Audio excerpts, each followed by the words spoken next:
Welcome to Mendezville Live, where it's something to talk about. Here is Rudy Mendez.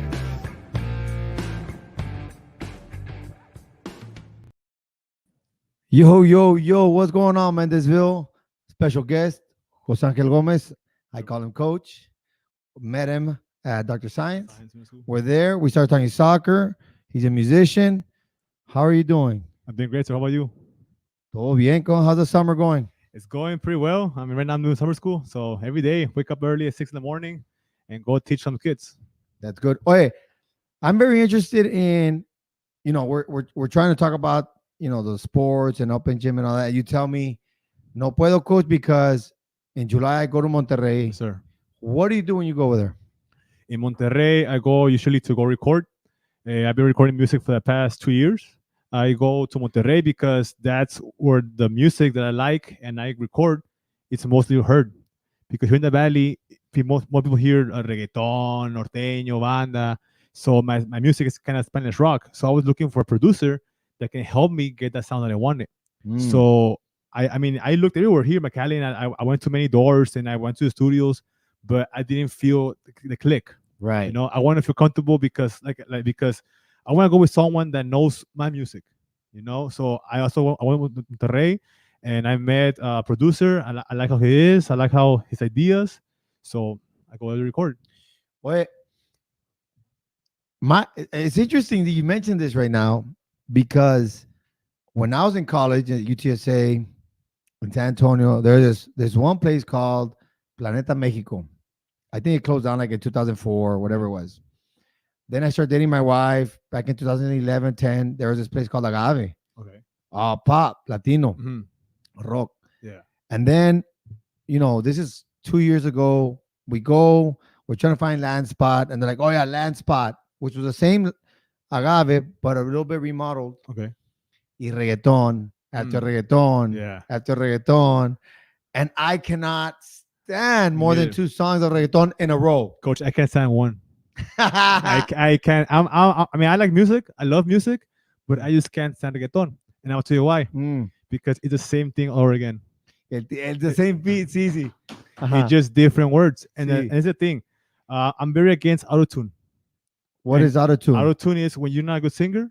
Yes, so when you hear people that know music know this. Right. People that just enjoy music don't know this. But when you hear, I won't say artist, but whichever artist you hear and you hear that the little, like, it sounds like a computer. Is right. Whenever you hear mostly the high notes, you could the volada, coach, the volada, or the low notes, coach. Right. See, my thing is, I don't think I don't respect certain artists when I know they can't sing on their own. Yes, sir. Like when you can go up on stage, y dale. Yeah. And you still sound without playback. Right. And it's beautiful. What does playback mean? Playback means I'll play my music in the background and I'll pretend to sing. A lot of artists do that.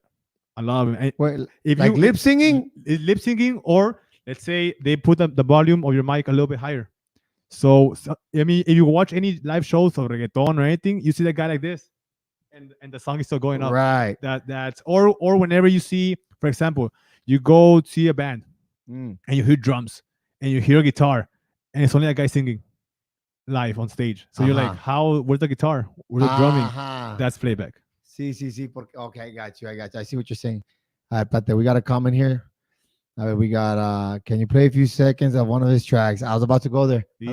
All right. Okay, so before we were live, we started. I wasn't ready for an artist. I have another mic, but we're missing one of these wires. Plugs, yeah. The plugs. I wasn't used to it, but hey, Roger nos va a Planeta Mexico. Ponos una cancioncita. Yes, sir. This is called Alguien Como Tú. Alguien Como Tú. A ver, aquí estamos con Jose Angel Gomez, a.k.a. Coach. Now we can hear it. Is it good? Yeah, we can hear it. The audience can hear it. Para Joaquín Ángel Solís, ahí va.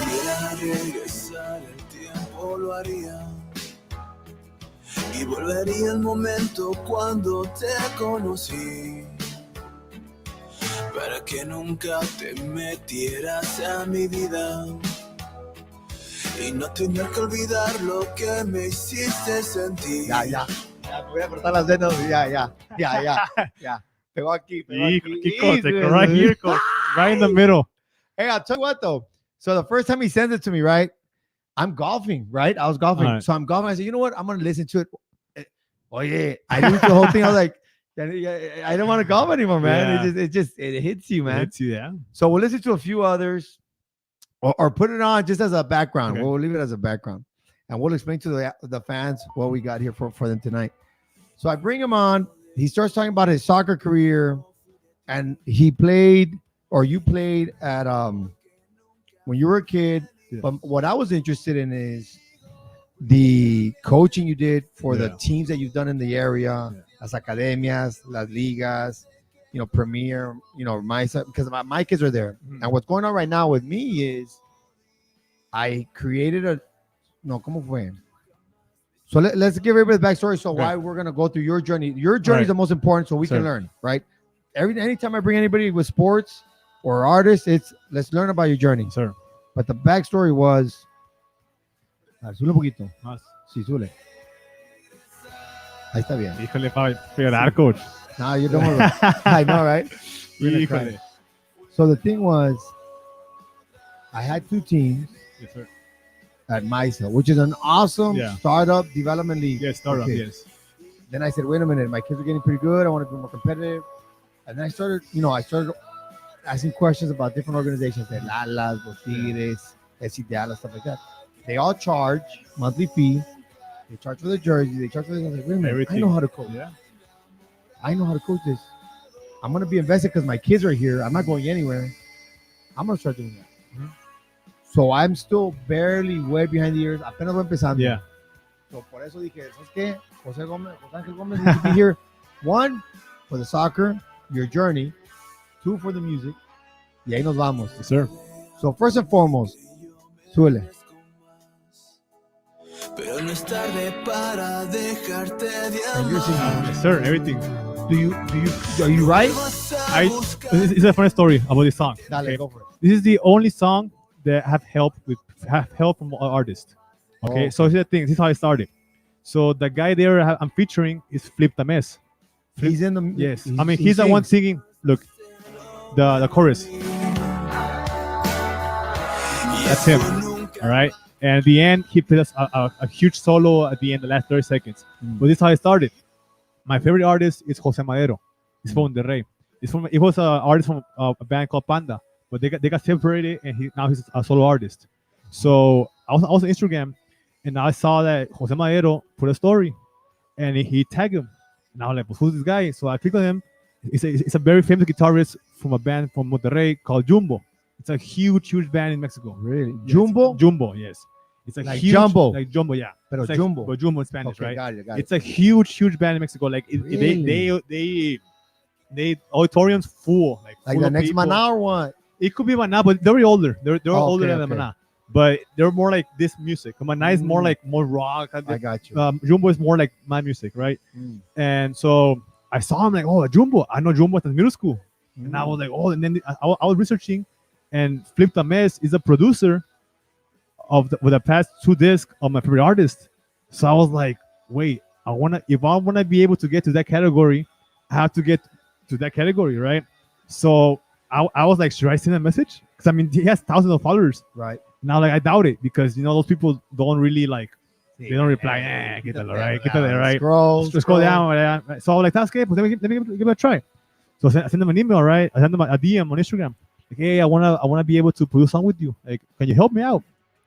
And it took like 2 days. He replied, and I was like, I was shaking. Like, I was shaking. Like, I can't believe he replied to me. Like, he's pretty much the right hand guy of my favorite artist. Mm. So he replied to me like, yeah, send me your song, and if I like it, I'll work with you. And I was like, I was nervous because he told me, I mean, he was like, I'm trying to make you feel bad, but I don't work with just random the new because guys. because my name was it's my Sí, name. pues sí. So like I was really nervous. I was like, ¿sabes qué? And I was telling my parents, Mom, I'm not a good singer, Mom. I've never been a good singer. I just try my best.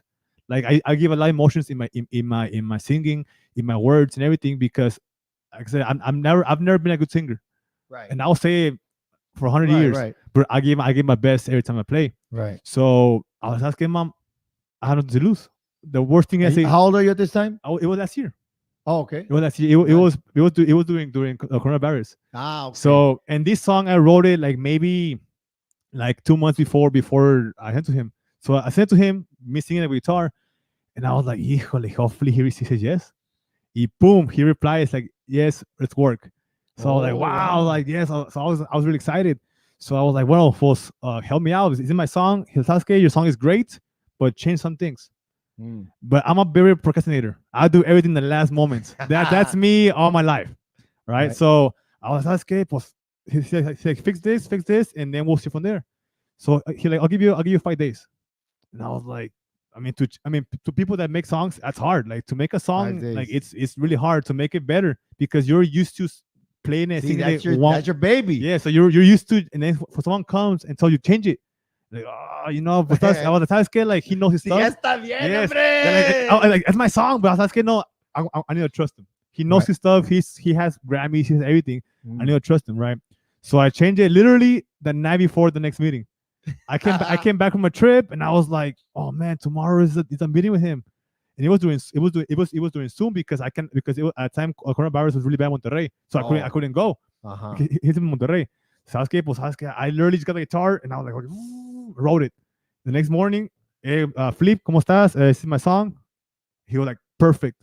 When do I see you? And I pues whenever you want. Like I'll go today if I want, but he was doing school. Mm. But ¿sabes qué? Pues I can't right now because I'm a teacher, and they were like in October. ¿Sabes qué, dude? The next one is Thanksgiving break. But I can't. I'm on tour.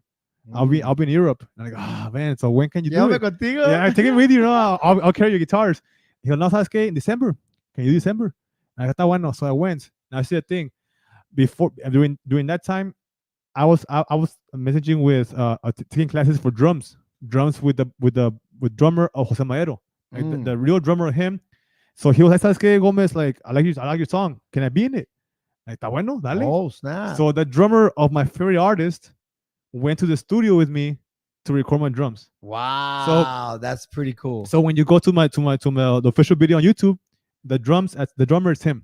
The actual drummer of he's Jose on the Madero. video. He's on the video. The guy drumming, that's and him. He's your favorite guy. And he's the drummer. Your favorite artist. Yeah. So I was like, oh wow, so I'm getting the people that I go pay. Now it's funny because when he comes to the Valley or to San Antonio, I always go because it's my favorite artist. I have to go see him.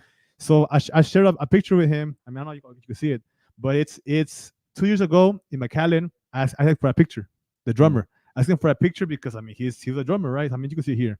That's me on the there you go. Where is that? That's my Instagram. If you go my Instagram, I don't know how to do that. That's fine. I mean, como que you go my Instagram, it's J.A. Gomez Oficial, and I'm right there. And on the left side, it's funny because on the left side, it's me and the drummer, and on the right side, it's me and the drummer in the studio recording my song. Nice. So I went from paying the guy to go see him perform, from the guy being next in the studio with me recording my song. That's a dream come true. It was amazing. That's a dream come true. That's and cool. then Flip Tamez was there with all guitars, $10,000 guitars, and he was like, "Sasuke Gomez, get whatever you want." And I was like, I was touching guitars that cost more than like half my truck, No like way. It's like Top of the line. the top of the line. So when you play that, see, I'm not a music guy. Yeah, but when you play that, do you feel it? coach, it's something that I can't describe, because when you're creating something, it's like you feel it, and you know it's like, I mean, people ask me how do you write songs, like I can't explain it, like it just comes to my mind and I just can't explain it. Like I cannot tell you how to write a song because everyone's different. So when I was there with him, with Flip Tamez, getting the because I was before I do everything, before I will record, I do everything on my own. Like the only every song I have, I've done everything. I got the guitar, I do the lyrics, I do the melody, I do all the guitar parts, and then I get the bass, I do all the bass parts, and then I get the piano, I get all the piano parts, and then I go to my drums, and then I do all the drum parts. So when I go record before my whole songs, I start with the drums, I'm done, I get the bass, I do the bass, I record the bass, and then the guitars, I get the pianos, and then at the end I sing. But with this guy, he did everything. I was just there like watching. And I was like, wow, the way they work, it's like this, coach. Like no time wasted. Done. And I With was that like, big machine that people have. oh, coach, Like it's a big huge because machine. it's like twice or 3 times as big as this desk. Y boom, all the buttons. and Coach, all that. these people know their stuff, coach. There's cables. There was in the back, coach, just full of like cables and full of things. There's more cables that I have. Coach, here. that's like just for nothing. That's probably just for one mic. No, coach, it's huge. And I mean, he was there, and it was funny, coach, because that guy. Oh, this is what I noticed. Those guys don't care about luxury. They don't care about the best phones. They don't care about the best cars. They don't care about anything, coach. They just care about their music and their future. Really? So, coach, when I was there, coach, they had the iPhone 5s as their phones. They had the old Instead of like a 10, 11. So I was thinking because the studio is a mansion in Monterrey. It's a huge mansion. So I was like, I was driving my sister's car, and it's a white Fusion. Like, oh, I'm gonna feel bad. Like, these people are rich. Like, these people are famous. So I was like, in the gate's huge, everything. So when I go in, coach, Jeep, it was a Jeep from 2004, where he was driving, coach, and then the drummer had like an old beat up truck, and I was like, I Where's didn't your get it, coach. Ferrari? Yeah, Where's the Ferrari? I was like, why? Because I mean, you go online, see all the artists with huge trucks, and he was no Gomez. You learn in life that doesn't matter. Like, and I was like, wow, like, and it's true because I mean, I wanted a new truck.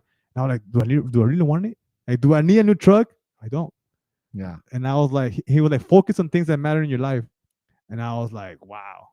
That's very good. That's a very good point because, okay, I got a question and I hope I don't forget it. Yeah. It's about where you learn that stuff. But when you talk about live, I wanted the new Ford F-150, but there's this design in the front that I didn't like. So I was going to go to the GMC, brand new GMC. Yeah. And I was like, it's not that important. Like, I have other goals Yeah.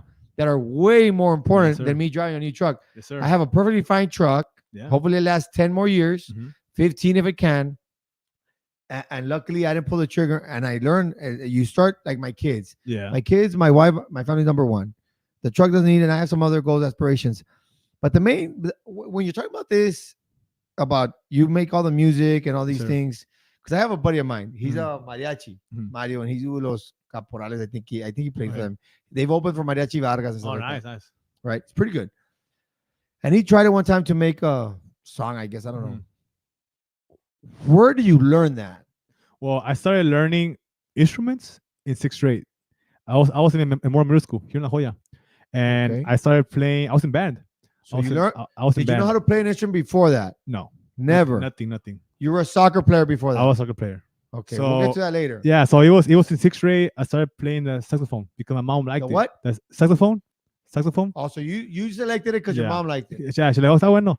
And then, but Un poquito Fuito Olivares, see, and I was like, that, because my mom liked the Simpsons, Luisa. She would play it, right? I don't remember her name, right? So my mom wanted me to play that, so I played it, right?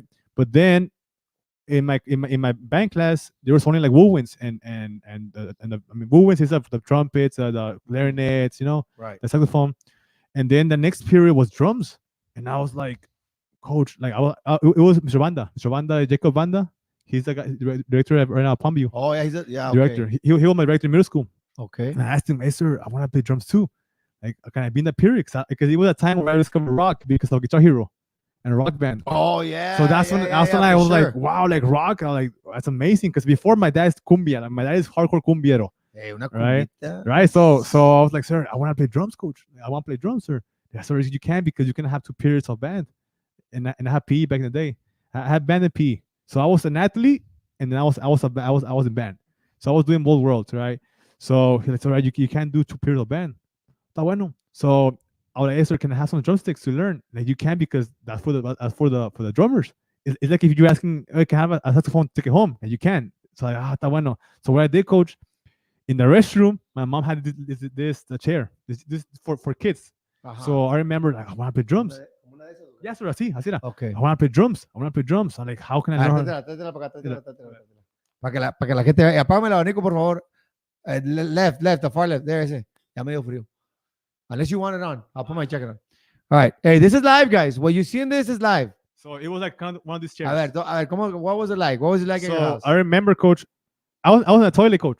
I was in the restroom, toilet, right? So I was like, I want to play drums, and I saw it there. Okay, I was like, my mom has to have money to buy me drumsticks. So I didn't know how they were expensive or not. So like, what can I use to play drums? Pencils, coach. En caliente, vámonos. Because I remember back in middle school, they would do a little the little things, sí, right? sí, The little sí, things. sí, and I was cómo no, like, yeah, like, there's a way. And I was like, yeah. yeah, I was like, there's a have to be a way to me to know how to play drums. So I got the sticks, and I was like, so I started learning how to play drums with pencils. But where did you pick up that beat? In my head, I was like, I would hear in when I would hear in class the drums. Okay. So when I go home, I'll be like, So what they were doing at school, I would do you it all would do here. it at home. Yes, and then I remember, Sravanda, if you're hearing this, I'm sorry, but I remember seeing the score, the music for the bands, for the drummers. I was like, and I took it home. I took it home, coach. I there was a binder. I just took it. Hopefully he's not seeing this, all right, or he is. Somebody, hey, Sorry. there's plenty of federal Right. money for your drums. Yeah, hey, so- you put it to good use. Yeah, so I wanted to play drums.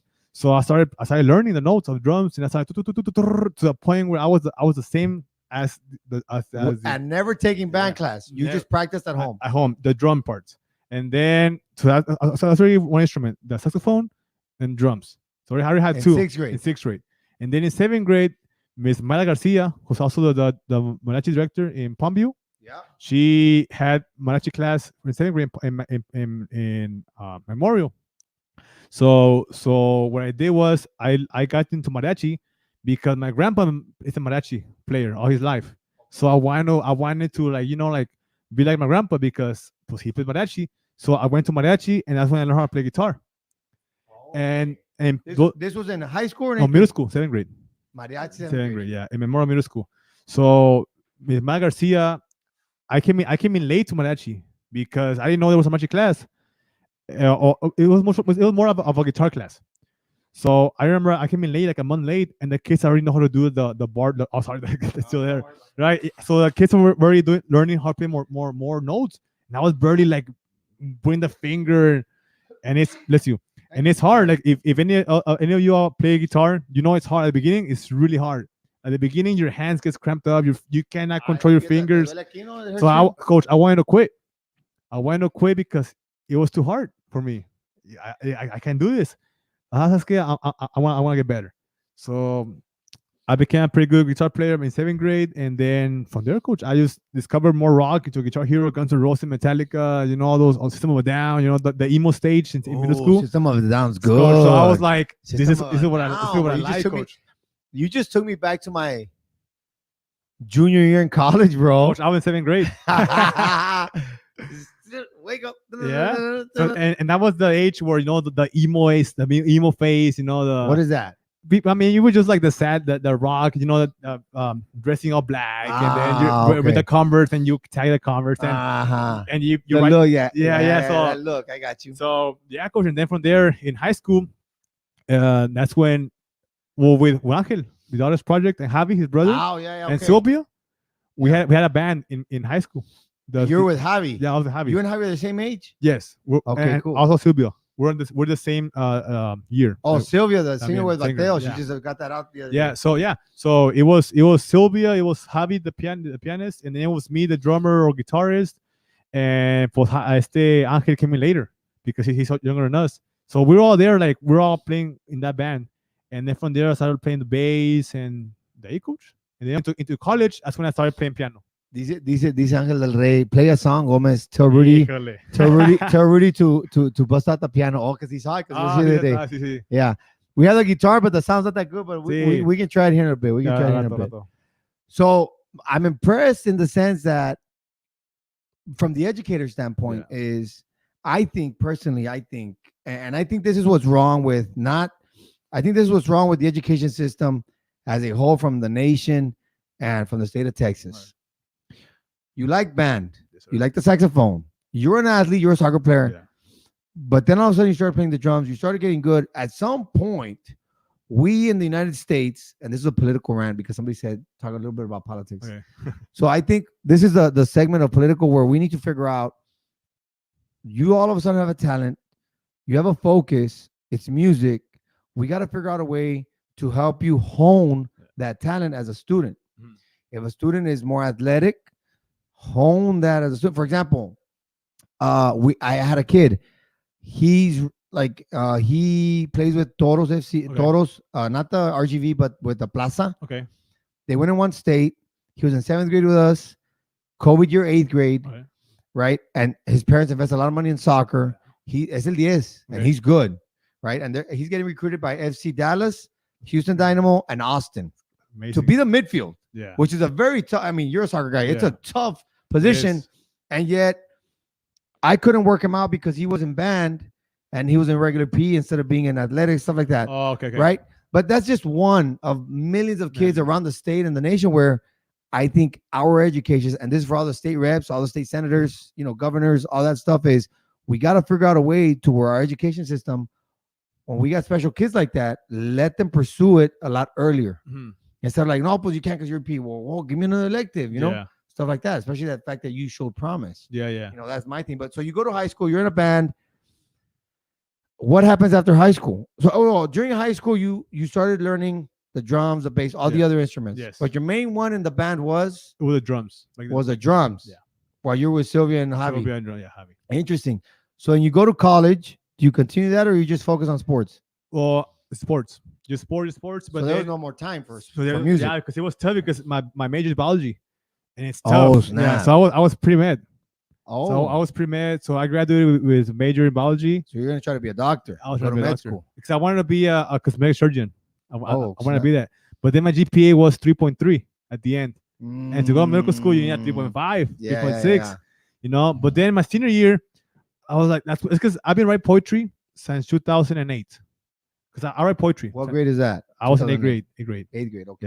Yeah. Kind of like the Artist Project. Yeah. They like you guys like to write. So I started writing poetry in Spanish in 8th grade because of the band Panda. Because Jose Maderos, if you see the lyrics, this guy is something else. Like this guy is like un poeta. Like Aside from the music, this guy is something else. When he writes, his lyrics, wow. and I will say this. I'm not a big music guy the way you are and stuff. But something that bothers me in today's music is this and that. Hey, the art. Where's the art of making the music flow? Coach, and I'll tell you why, Coach. Because nowadays people don't care.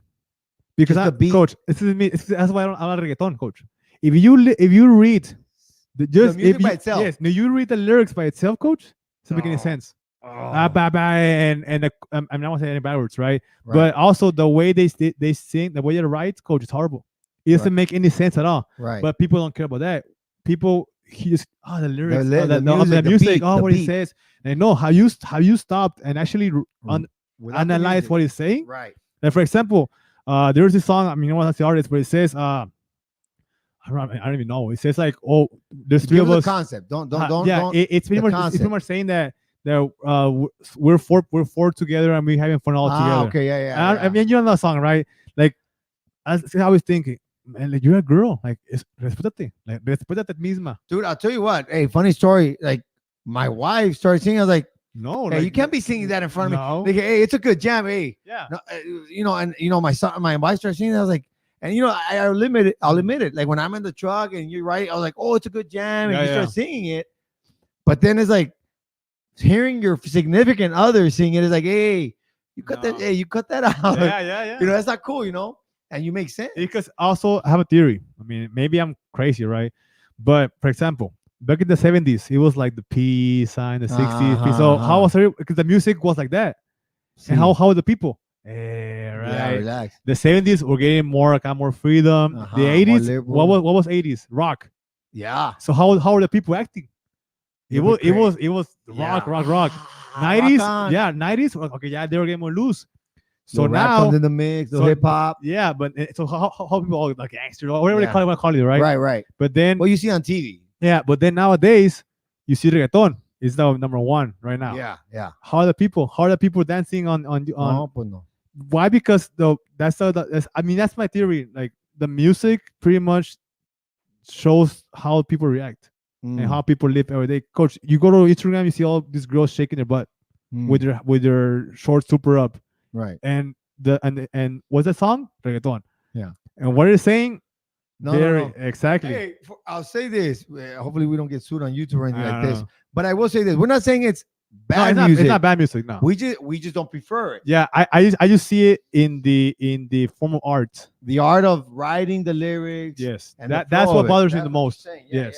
Not to say that's not good. It's because I saw a quote that said something like that. It said because the music nowadays is not art, it's entertainment. I like it. It's kind of correct. It's kind of, I mean, that's very correct. It's now because it's the same beat. It's the same beat the whole time. If you That's- stop, it's the same beat, coach. So then the other day, what was it like? Well, a month and a half ago, I've been wanting to go to Mostachos. Okay. I've been wanting to go. Kelani, Poppy. So finally, we get a night out. We go. We get there and there's this one Shakira song. And, Right. I'm a 90s, late 90s, Right. early 2000s guy. Well, all 90s, early 2000s. I'm like, guía es todo. Right. I found my spot once again. That one song, I think it was a Shakira song. After that, reggaeton. I was like, all right, cool. No big deal. Reggaeton. Reggaeton. I was like, no. I said, I can't come back here because that's not to say it's a bad spot. It's a good spot. Yeah. But me personally, I'm more old school, 90s, early 2000s, whatever. But so you go to college, you don't have time for that. Let's pause there and then we'll revisit that. Yeah. So in 6th grade, you go in band. Yes, sir. Before that, soccer. Well, how does that come into play in your life? All right. So with soccer, I started playing very late, coach. Super late. Super late, coach. See, my son's 5 years old. Coach, Later than that? Later than that, coach. Like what, junior high then? My 7th grade? mom says I was around 9 or 10 when I first touched a ball for the first time. 9 or 10. So you're like in 3rd, 2nd grade. Yeah. Third, I no, was, third or fourth. I was like in Third or third grade. I fourth. was like in Yeah. third grade because The before first that, time you touched the soccer ball. soccer ball. Because before that, I used to play baseball. So you were a baseball player. Yes, sir. And I was really good. I used to be in the All-Star team in Palmview. Let's talk about that story real Yes, sir. quick. Give us a story. When did you start baseball? And then we'll go on the why you So stopped. I started playing baseball because my dad played baseball when he was younger. Yeah. So Dominguero. but like California, right? So my dad, ¿sabes qué? But it could be. Wait, you lived in California? No, my dad. Oh, okay. But it's because I was born in McAllen, but I was raised in Reynosa. Okay. That's why I have this thick accent, right? Because worries. I was raised in Reynosa, and then I came over here, right? And when I came over here, like in 3rd grade, my dad put me in the leagues, in the Palmview League and the Alton League. Right. So baseball. I remember my first practice coach, my mom didn't have money to buy me gloves. Oh, So snap. I go to practice and the coach like, hey coach, I don't have a glove. It's okay, catch the ball. So I was catching the ball with my hands. The guy would hit the ball with the Dale bat con la mano. con la mano. I was doing ground balls with my hand. And I would throw myself. I was catching my hands. The first practice, and How old were you at this time? I was like 3rd grade. Third grade. Okay. I was like 9, 10, maybe. 9. Around there, right? 9, yeah. So then the next day, my mom was like, "Esa es que fui a un garage sale and I got gloves." Está bueno. So because I was always the tall kid, I was always Right. tall. So I learned the sport real quick, and it was a pitch. It was a coach pitch. I don't know what it's called. Yeah, coach pitch. They So, pitched you. yeah, pitch you. Yeah, So coach pitch. so I was the outfielder because I like to jump. I don't know why I wanted to always jump and catch it. Uh-huh. Even though it was easy, I like to just run, jump, and catch it. Even though it was easy, right? Instead of me, a routine. Pop yeah. five. So instead of me just walking, do my steps, and catch it, I like to stop, take a step, and throw myself. Uh-huh. That was always right. But then I started playing, and I will hit coach. I would do home runs. I will hit the wall. Oh, really? Like, In Palmview and Alton. Palmview, yeah. I will pitch it and I will hit the wall, coach. And the coach saw that, and so that's okay. You're really good. I want you to train with the older people, with all the kids. How many years have you been playing? From the beginning to that point? Yes. Months, coach. Months. Months. And they moved you. They wanted to move They you up, wanted me or to they move did you up. move you up. Yeah. So it was the point where the guys were really like in 5th grade, 6th grade, were doing the balls already. That's a 3-year difference. Yeah. So he was like, "You're good. You're tall. You're good. Go over there." And I was like, bueno. So I went, and I was I can't. I got afraid. So you're telling me that because they moved you up too soon, that was the end of your baseball career. So, yeah, because I got scared. It's very interesting because for the parents out there that are listening, and even kids that are going to be future parents, right now we're dealing with my teams is we're some of them are playing up, and then now we saw that we need to split the team up so they can play at their level because it does make a difference. Just a big difference. I mean, for example, my son. I mean, not to say that my son is good, but he's gone through the process of that composure, that stress level, to where he doesn't. I'm not gonna say he scores goals, but he's not as scared anymore. The stage fighter trying to think like he's processed that. Okay. So what we're trying to do right now is we saw some of our athletes say, you know what, we need to put them in their 2016 group because of what you're saying. Mm-hmm. And I think parents out there need to understand that in certain age levels, you cannot play up. No. Certain sports you cannot play up. For example, we have my buddy, Coach Montalvo, Eric Montalvo, his daughter. His daughter's a year behind mine and all the teams she plays on, but she's so fast. Yeah. So she can keep up because she's so fast. So at that point, she's the fastest girl on the team. Okay. But that's her genetic code from her dad was an NCAA basketball player. Her mom was an NCAA track star. Okay. She's going to be faster than most of us, right? So she can do it. But when you're not there and you don't have that kind of genetic, it's very careful for parents and kids to be moving up. Yeah. For example, another thing we can talk about is a freshman going to varsity. Right. That's not that easy. It's not. It takes a lot. You got to be mentally focused. You got to have a lot of, stuff like that. So you start playing. So then your baseball. So at that point, you quit baseball I quit baseball. and you start soccer, or you start soccer in junior high. I started playing soccer in 7th grade, coach. You started soccer. So what did you do from 3rd to 7th? Just Play around at the a house. kid. Yeah.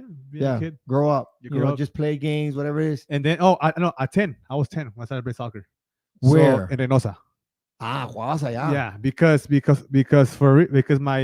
my tia's boyfriend at the time had a league for adults, Mm. and I wanted to be in a team for soccer. So my mom was asking all Reynosa going to looking for teams, and they're all charging to be in a team. And my tío, or my tia's boyfriend was, ¿sabes qué? Don't pay. I'll make a league for kids. Oh. So your son can play, so I could play. So I remember I was about in Reynosa in school. I was there until 3rd grade. Okay. So in 3rd grade, I remember he picked me up from school, and we went to every school in the area, every elementary, doing flyers. Hey, we're making a new league for kids because he didn't want my mom to be paying for an academy or for a team. Right. So she said, okay, let me make a league for kids, for your son can play. So I could play. So there's no grass, there's no turf like here, right? That was like back in. I've always found that interesting how kids play on dirt. Yeah. Like I've never understood. I was playing it, but I'm like, man. I was playing rocks, coach Caliche. Yeah. It was just and coach, I was the worst soccer player that you could see, coach. I was the worst. It's funny, coach, because my first team, it was called Super Campeones. La caricatura. Yes, there you go. El Benji, Now, el Benji. There you go. But see, the thing, coach, we were the Super Predadores. We never won. We didn't win a single game, coach.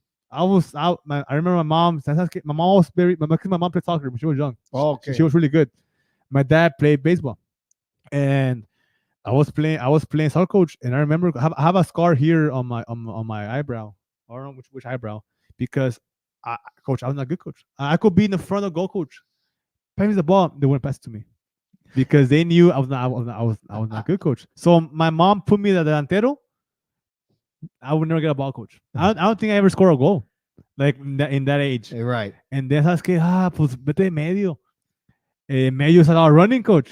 It's a lot of running. I was lateral, and pues it was too much running, coach. And I couldn't run. I don't know why. I've never been a good runner. ¿Sabes qué? Vete de medio, vete de defensa. Defensa central. So no, coach, because it's a lot of running también. And I remember I was not good. So I couldn't even kick a ball more than 20 yards. So, ¿sabes qué? So, coach, hasta los 12 years old, coach, 13, my tíos were like, ¿sabes qué? Vete de portero. You're tall. Vete de portero. Because they didn't want to tell me that I sucked. Right. So like, that you weren't that good. Yeah, I was not good. You weren't that good. So ¿sabes qué? Vete de portero. And I was like, what's that? Okay, portero, you don't run. And I was like, really? Yeah, that's my spot. Really? And I was tall. I've been tall, coach. Right. So ¿sabes qué? Like, okay, well, what should I do? He's like, okay, portero, you cannot touch the ball with your hands outside this big box. Right. You could catch it. You could do whatever you want and whatever it takes for the guy not to score on you. You could use your whole body to not get scored on. Now, like, really? So yes, está bueno. So I remember, coach, the day before I became portero, I was walking home from the field to my house in Reynosa. It's like maybe like half a mile. Okay. And so there, before it got bad, but you could be outside. Walk. Yeah, you could walk, no right? Deal. Sin miedo. Yeah, sin miedo. And I remember, coach, the kids from other teams that were good, they saw me walk by myself. And they were telling me backwards, like, oh, que no vale para jugar fútbol, like, stop playing soccer. I was 12, coach, around there. Oh, yeah, man, kids are mean, bro. Yeah, and they were like, kids no, are mean at that age. They're like, no vales nada, que nunca ganan. I'm sure it's a little bit meaner than that. Yeah, coach, it was bad, coach. So and I was just walking, coach, and the guy just threw me. They were throwing rocks. So they threw me rocks. My mom didn't know this, coach. My mom knew this maybe like a few years back, because I went to my mom, right? Yeah. So my mom was later on. I told her, and she got mad. Like, yeah, mom, like, this kid threw me rocks. because I wasn't good. They told me like why am I still playing soccer? So I remember Oh, that's why you have the scar. yeah, because they hit you with a rock. They hit me a rock. Oh, And man. I remember running home crying, coach. Yeah. And then I remember turning on TV, and then Guillermo Ochoa comes on the TV, and then I see On him America. on America, and then I see him how he just runs and throws himself to like stop the ball, coach, in Yeah. the top corner, Inspired. and I was like, I want to be like him. That's my And guy. I want to be like him. So I remember, coach, at the age of so I started playing goalie at the age of 12. The first time ever, coach, at the age of 12. There's kids that I coach are 5 years old, and They're already goalies. and they're goalies. So imagine in soccer. That's a lot of years without playing goalie, right? Yeah. So I started playing at 12, coach, goalie, and then at that time my dad started playing soccer too because I remember my dad told me that his doctor told him, like, hey dude, like your heart is like it's pretty weak. You have to be more active. So my dad was like, if my son plays soccer, I want to play soccer too. So my dad at a very old age, he was like really like 35, 37. He started playing soccer for his first time. So ever, coach. My dad before that, he was never a soccer player. He was a baseball player. Bless you. Right. So my dad started playing soccer too. So my dad started playing soccer in the men's league with very older people around, and he had friends who were younger than him, and they were really good at soccer. Yeah. But they needed a portero. Right. So and they were like, my family called him Pepe. So yeah, Pepe. And I was like, I was 12. So they wanted you to play goalie for the adults. For the adults, coach. Like people were really like 20. los zambombazos que están tirando, yeah. Coach, remember, coach, in Reynosa, it's not grass. It's pura piedra. Like pura piedra, coach. It was bad, right? Pura caliche. And I remember when I was 13, but I was tall. I was already like 5'10" when I was 13. Oh, yeah. I was tall. Yeah. Y estaba como, I was a little bit fat. Not fat, estaba rellenito, yeah. My mom told me que era cachetes, right? Uh-huh. So my dad said, okay, when you're 13, you're good. And I was like, okay. So I remember, coach, my dad, the day before the game, I was also nervous, coach, because I was 13. So your very first game, or the day before what game? Yeah. The adult game. The adult game, yeah. Vas a jugar mañana con nosotros. And I was, coach, remember, coach, adults, like people my age now, I'm 26. People that, and by this age, you're really good. Like you're at your peak. I was 13, coach, playing soccer. Coach, I see kids that I coach at they're 12, 13. Coach, if I kick the ball like real, no, coach, lo mato, coach. Yeah. Like, they don't stand a coach, chance. so, coach, I've coached many porteros. 12, 13, 14, coach. By 15, I used to think about it like, coach, I was 13, coach. Playing in a men's league in Reynosa. So how did it go that day? It was bad, coach. It was bad because I was nervous. I was 13. I was really 13 playing with adults in Reynosa with caliche and everything. So were you junior high already at the time? 13, I was in 7th grade. Yeah. So you still hadn't played soccer for the school? Yeah. Oh, in memory, yeah. Yeah. You had already played soccer for the school, but you're playing in an outside league with your dad. Yeah, on Sundays, yes. Órale. So, so who did you play with? What position did you play at Memorial? Also portero. Okay. Yeah. So ya tenías más o menos. So, yeah. But the thing, coach, no one ever trained me. Right. For portero, no one ever trained me. Because my tios are porteros. My tios all their lives, they're porteros, defenders, everything. Right. So my tios, pues they work, right? So they couldn't, and my dad didn't know much soccer because he was barely starting. So my dad couldn't. He was a baseball guy. Yeah, so my dad couldn't teach me like actual practice. My tios tampoco. So during the games was my practice. Right. So during the games, my tios would ask, "Hey, haz esto, do this." So I learned my mistakes. Yeah. So all my developing of being a portero, it was learning my mistakes. But so you were playing, because in junior high you play maybe 6 to 8 weeks. Yeah. That's in 7th and 8th grade. So in 7th and 8th grade you cover 16 weeks, 4 months. Yeah. Where were you getting your other game times? In that league? In the league, coach. So but that's the thing. Where I always say that it got me so good is because I play with other people. Las mañas, aprender las mañas. Right? And I mean, with your kids, you see a big difference with kids of 1 year, 2 years. Coach, oh, yeah. Coach, I was 13, coach, playing with 25-year-olds, 30 years old, 18. Consistently, coach. So your brain had to catch up real quick. So I had to catch up. I couldn't, because I mean, I kind of think, I told my mom, you would have put me in my own age, I don't think I'll be able to have done what I did in my soccer career because, Coach, I was playing with adults at 13. So you had no choice but I had to, no choice you had because to I'm swim. Yeah, because I had to, because I didn't want my dad to feel bad. Ah, mi hijo no bueno, right? Y luego Oh, te pusieron a ti de yes, y luego portero. my tios too. Like my tios are very passionate in soccer, Yeah. and it was I was like, and it's a funny thing, coach. My parents never thought I would be something in soccer, so they never recorded me. I have no recordings. I have no pictures because my parents just thought I was just gonna be Pues, me. Yeah, because yeah. I was 13, coach, playing with adults. I was, and remember, I was not good. So my parents had no hopes of me being ever be good at soccer, coach. What goes to your balance? Because now you're balancing at 13 and 14, you're balancing soccer at Memorial, soccer with your dad, and you're playing music and you're learning music all at the same time. Coach, I was an A student all my life. And you're an A student. I couldn't get lower than 95. So what is that grind like for you? It's just part of your day. They're all Well, segmented. my grind started in third grade, coach, and I'm gonna tell you a story. Okay, I'm not trying to put anyone bad here, right? But I suffered a lot of bullying, coach. A lot of bullying, I got bullied. coach. It's Bad, terrible. coach. 'Cause remember, I was born here in McAllen, but I was raised in Reynosa. Oh, your accent. So when I came here, coach, in third Oh. grade, Kids are mean. okay, again, coach, I'm not gonna say where school, but I remember, coach, I was afraid to speak. Because they make fun of your accent. Coach, I couldn't say anything, nothing, coach. In third grade, I remember going to class, and I was really smart. I was really smart, and my mom was. Honestly, coach, my mom never knew about this. I never told my mom. My parents never knew about the bullying that I suffered because I didn't want to tell them. No. They knew, coach, after I graduated college. That's when I told them. You got bullied in elementary. So, because it was bad, coach. I couldn't say anything, coach, because I got bullied by teachers and By by teachers? coach, yeah, That's not cool. and by students. That's not cool. So then in fourth grade, I was already good. I was already good at I mean, I knew my English in writing. I knew my English, but my speak was not there, coach. let's pause real quick. Yeah. Let's educate the educators. Yeah. There's two stories I'm about to speak of. One is my buddy who I golf with. Very successful guy, finance guy, manager. His store is one of the best finance, probably makes the most money in the state of Texas or the region, something like that, right? And one day, his high school teacher, or was it his junior high teacher? I forget the story, but it's one of the teachers, one of his classes told him, you're probably not going to amount to anything.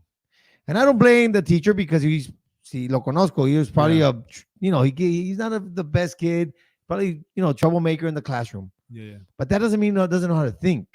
It's just that and we go back to the education system, state of Texas and the United States. It's not designed for certain kids. No. Like some kids I cannot sit for a very long time. Point being is he becomes successful in this company he has that he works for. And that same teacher that told him he wasn't going to amount to anything walks in that door and asks for a loan. Oh, wow. That's for and she had to deal with him. Yeah. That's one. Another one that my father-in-law says, and he makes a great point. He goes, just because you don't know English doesn't mean you don't know how to think. Yeah. You just don't know the language. It's like, for example, how many, let's just say, for example, all the teachers that bullied you, let's just say, how many of them knew how to do their content in Portuguese? Exactly. You don't. Yeah. If you look, I taught math for 6 years, and I went to the what is it, Hestec, or what is it in Panama? Oh yeah, right, Hestec. Right, Hestec, right. So I'm there, right, and one of the sessions, they put up a very simple third grade math problem. None of us could figure it out because it was in either Portuguese or in Italian. Okay. We could kind of get the hang of it, but we couldn't solve it. Now, because it was a reading problem, Star. It's a reading problem, and then you have to actually, I read it, now I got to put the math problem on there on paper. Just because you don't know a language doesn't mean you don't know how to think. Yeah. You can still think. And I think for everybody out there, especially you educators, we have to do something about our education system where we got to hone all the students' craft. Yeah. What are they good at? What do they like? Stuff like that. Either way, but I do agree where you're coming from on that one. Aquí está el camarada. He's watching the show. Hey, shout out to Manny over there. Hopefully one day he can beat me at golf. No puede. Well, actually, he's beat me a few times, but not that many. Either way, so we go back to soccer. You're doing music. You're getting bullied. you're playing soccer with a bunch of old men, las domingueras or whatever it is, or adult. Yeah. At what point do you say you get to high school? You're playing music. At what point, like, do you make the varsity your freshman year, sophomore year? How does that work? It started. I started doing varsity in my sophomore year because my freshman year, my coach didn't like me because I'm not a good runner. Coach, I'll be the last guy. I was skinny, coach, but I'll be running with the more big kids in Dude, the back. Coach. we're about to upset a lot of people. We're about to upset a lot of soccer coaches. Yeah. Let's pause right now. Okay, no. Okay. I don't know when to touch the subject. We'll come back. We'll revisit. Go. Keep going. So you're not a runner. Yeah. The coach doesn't like you because you're not running, whatever it is. Yeah. Keep going. And then So, I mean, I'll tell him, he knows it's Mauro Rivera. And coach, it got to a point, coach, where he wanted to kick me out. He wanted to kick me out you couldn't run. because I was not making the time, and he thought I was being lazy. Like, no, coach, I'm not lazy, coach. When I run a lot, I just can't. Like, my body just doesn't react to it. Like, I can't. I mean, I could run, but when you told me run this distance this time, I can't. Right. So he wanted to kick me out, coach. Well, you're not a cross country runner, were you? No. You're not. You weren't designed for a cross country. Coach, remember, coach, I've been playing goalie. Goalies don't run. No, they don't. Yeah, I can tell right now, coach, for training for goalie, it's very different from soccer players. Like regular field players and porteros is very, very different. The way you coach a portero for the endurance and for and strength and everything, it's very different from a field The player. workouts are so different. Yeah, so different. Now, before everybody's like, well, what does Jose Angel Gomez know about goalies? And we're gonna get to that part, but we might as well touch about it right now so you guys understand. High school varsity, sophomore, junior, senior. Flirted with some professional soccer. Yes, sir. College soccer player on scholarship. Yes, sir. So you know what you're talking about. Yes. So then he doesn't like you. The training is different. And then my sophomore year, I started just coach. It was just like that, coach. Again, I never had any training. It was just me. Experience. Just experience. Experience. My mom is learn from my mistakes. Learn as you go. And I always was able when YouTube was getting started. So, coach, I would spend my nights watching YouTube videos on porteros, highlights, just seeing what they do, their movements. I was just memorizing. Okay, when this happens, where they're positioning themselves, Right. how hard their body is, their full work. You know how the technique, coach, because it's a lot porteros. It's a lot of technique, because Really? coach, porteros is technique, coach, and repetition. In what sense of technique? Because I don't know anything about goalies. I can train a guy how to run, kick, and stuff, but a goalie. Look, for example, coach, right, I've been training a portero from Palm Beach, right? And he's been portero for 4 years, varsity. I wanted to go coach him, and he does little mistakes, and I was like, "Did I ever tell you this?" Like, no.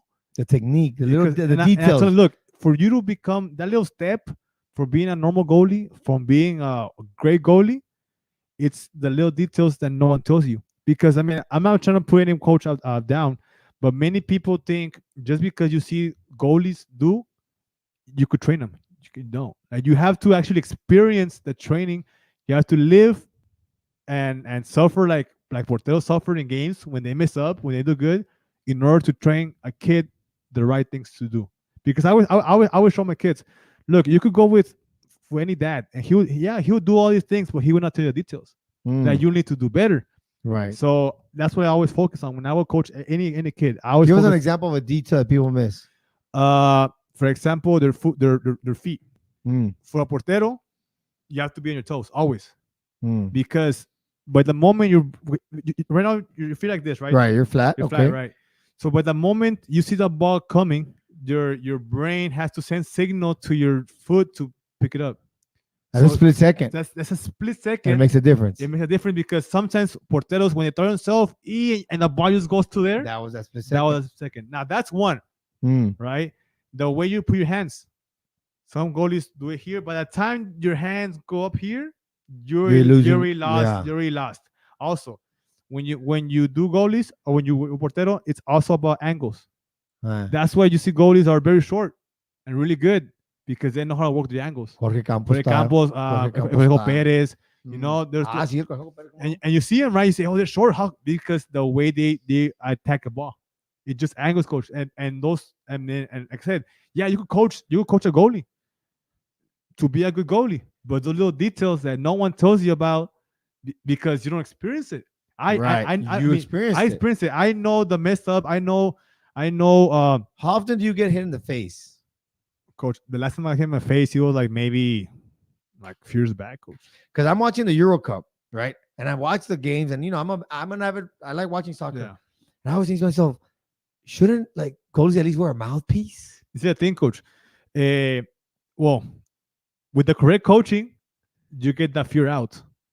Because when I was coaching, when I was being goalie coach, people would do this. Ajá. Te volteas. Sí, se voltea. Te volteas, Todo. I see it all right right? there. Yeah. Te volteas because you don't teach the kid how to react to a ball and to face a ball. Because what's the worst that can happen? Nada. Nada. You might break your nose. And that's it. What happens? Busted lip. And that's it. But was it a goal? Probably not. Right now because you stopped it, right? So there's this drill that I do. It's kind of people think it's horrible. It's not horrible because It's part of the game. it's part of the game, Coach. Because I'm just throwing the ball to the kid with my hand in the game. You think the other person gonna think, "Oh, pobrecito." No, he's don't care. shooting. He's shooting. The main point for the guy shooting the ball is to score on you. So you're throwing the ball where? To his face? So I made the kid swing your knees, hands back, Uh-huh. and just stand there. And you're throwing it And then where? I throw it here. Okay. I Que le throw, I pegue. throw it because if I hit it in the face, yeah, he's gonna quit. Yeah. I want the kid to understand. But when they're older, I kick it. Okay. But here. But here, right? How often do you hit him in the face by accident? Accident, because maybe once or twice. But you're not doing it on I'm not doing it on purpose. purpose. Okay. It just Pero que sienta el golpe. yeah, because what I want to teach him by that moment is not doing this. Mm. I want the ball. Like No what- pasa nada. like boom, put it hard, it's gonna bounce back. Right. So when I teach a kid to just put the hands behind your back and don't flinch, just aguántalo. Yeah. Aguántalo. Again, I do it softly, Coach. I don't Right, no, right. no creas que But voy it's con more todo. of a neuromuscular It's thing. more- like, it's hey, more I don't- for him to the understand brain. It's okay. the movement. No pasa nada. Like Yeah. what's the worst that can happen? But now your body knows, Coach, the ball I'm doing it. So your body is como que se hace more strong, right? Se maciza. Sí, So- and now again, like I said, goalies is repetition, Coach. But you gotta get a lot. By the time you get kicked with a good ball, you didn't even gonna react. Yeah. Like, "Poo, vámonos." Yeah, it's okay. Keep going. And then the adrenaline and the rush, you still got to stop it. And stuff like Yes. that. So that's pretty. Hey, those are pretty good details that I never knew. So then you get to the varsity. Yeah. They didn't like the fact that you didn't run. At what point? So what happened first? So do you go try out for the Mexican League or do you go to college first? How does that No, work? I was first in this is how I started. It started here in McAllen. It was there was a team called Border Bandits. I remember that. Yeah, and So you're playing in outside leagues I forgot. Yeah, You're- I played outside leagues, and then while you're at Palmview High School. no, I was middle school, 7th grade. Okay. By 8th grade, I was playing in Border Bandits here in Mhm. McAllen. I was playing at Memorial, and I was playing with my dad on Sundays. Oh, so you're playing So soccer. I was playing on Oh, yeah. year round. So here in Border Bandits, I play with my normal kids, Yeah. my age. 13, 14 year And old. remember, I got used to just playing with big guys.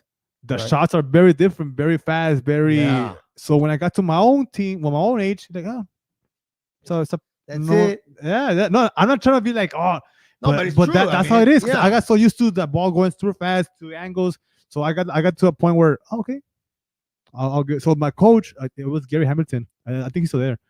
He was like, I want you to go to Dynamo, like Houston Dynamo. like the main. Oh, Gary, but you're talking about Gary from yeah. Misa. Yeah, Misa, yeah. Yeah, he's still there. Yeah. So Yeah, he was like, Gomez, I want you to go to Dynamo. So at that time it was the Border Bandits. Yeah, boy. So Gary's been in the game for a while. It's been a while. So Okay, he was yeah, like, yeah. Gomez, I want you to go to Dynamo, like the real, Like Houston, the Houston Dynamo, Okay. like the real Yeah. youth. I think it was like the academy over there. U15, Right, or right, U14, right? right. And he was like, "Sabes qué, Mr. Gomez, you've been here for us for a while, and the Dynamo from Houston are gonna go to Bolivia for a tournament. I want you to go, but because you're not part of it, I need you to pay. My parents had no money, Mm. so no me llevaron because of money. I mean, my parents didn't have money, I guess nowadays there's a lot of opportunities, Coach. I see kids now like, if I would have had that opportunity when I was younger. But you know what, Coach, is it's a sad thing that's happened to the game of soccer Yeah. across the world. Across the world, the United States suffers from it. Mexico's starting to suffer from it. Brazil, if anybody's kept watch, they're starting to suffer from it. Is The best of the best aren't playing anymore. The best, and I don't care what anybody says. To me, I'm gonna tell you a story. So when I was before 2002, even 2003, 2004, Mexico, Mexico. And the year there was two things that happened. One, they didn't take Paco Palencia when he was in his prime because Cuauhtémoc ya se puso, no, whatever they did, right? So that upset me because like, how in the world are you gonna take one of the best players? You're going to the world. It's not about you need the best, right? So they didn't do that. Then Chicharito shows up. To me, I'm sorry, the guy is not world class. He's just not. And whoever says it, not that he's not a bad player. I'm not saying he's a bad player. I'm just saying he's not world class to me. So when I saw that, and then I learned about the political y Televisa, and all the owners have a lot of say on who goes for marketing, jersey sales. Let's be honest, that's what happens. It does happen. So once I learned all that, I was like, you know what? Forget it. I rather, I do like USA. So now I'm an avid USA soccer fan. But the problem with USA, and it's happening around the world, is now, if you don't have money now, you don't get seen. You don't get to go to the tournaments. You don't get to go to those things that you're talking about. So now we're talking about some countries are playing with their third or fourth best. Okay. And even then, they're still pretty good. But imagine if they're playing with the best. Yeah. I mean, it's terrible. So you don't get to go to that tournament. So then what happens? So then I started playing high school. And again, because I didn't run, my coach put me in JV. That was Because you didn't run. Yeah. So he didn't put, well, okay. So I guess the question would be, as a kid, was the varsity goalie better than you, or was it because you couldn't run? It's the thing. For goalies, it's a lot of experience too. Mm, They're older. Of Right. course, of course, you're gonna more put. games. I don't know if you notice. There's goalies and professionals. They're old Yeah. and they're still playing. And you see that guy who's 25 in the bench. Pues, It's experience, coach. the- For example, the World Cup for South Africa. In South Africa, it was Conejo Perez. He's already old. He was a starting Mm. goalie, and it was Ochoa. Ochoa's gonna be the starting goalie, but then I think I forgot who it was the coach. No, I want Conejo Perez. So he took Conejo Perez, who's already older, who people already think is gonna be out already Yeah. to retire. He came to the World Cup, and he did a great job because he knows the game. because again, people. That's why when you see the MLS goalies, mostly MLS too, they're old, coach. You see him older. So then I guess a goalie's prime is like 28 up. I think I would say yes because it's It's the opposite of the field. Yes, because it's more like I say, it's just repetition. At Buffon is already like Ooh, the 39. best of all time. Coach, The best of all time, I don't know, coach. coach. Hey, we're gonna have to end the show, man. This guy, who's the best? Don't tell me it's Ochoa. I don't even like him on the Mexican Ochoa team. is my favorite, like because he was. I don't even like that guy on the damn team. Because Are you serious? he was my idol, coach. Oh, growing up. okay. He's my idol. So it's because you didn't grow up with Jorge. No. You would have liked Jorge. So because again, like it was people. I mean, people compare me sometimes. Oh, Ochoa, because the way I throw myself, coach. Right. Like I'm a Largo, yeah. you- On my you- Facebook, I have some videos. I mean, I'll show you later, and it's like bolito, right? Because I learned from him, coach. I learned from how to like throw myself. I'm gonna check, and it was.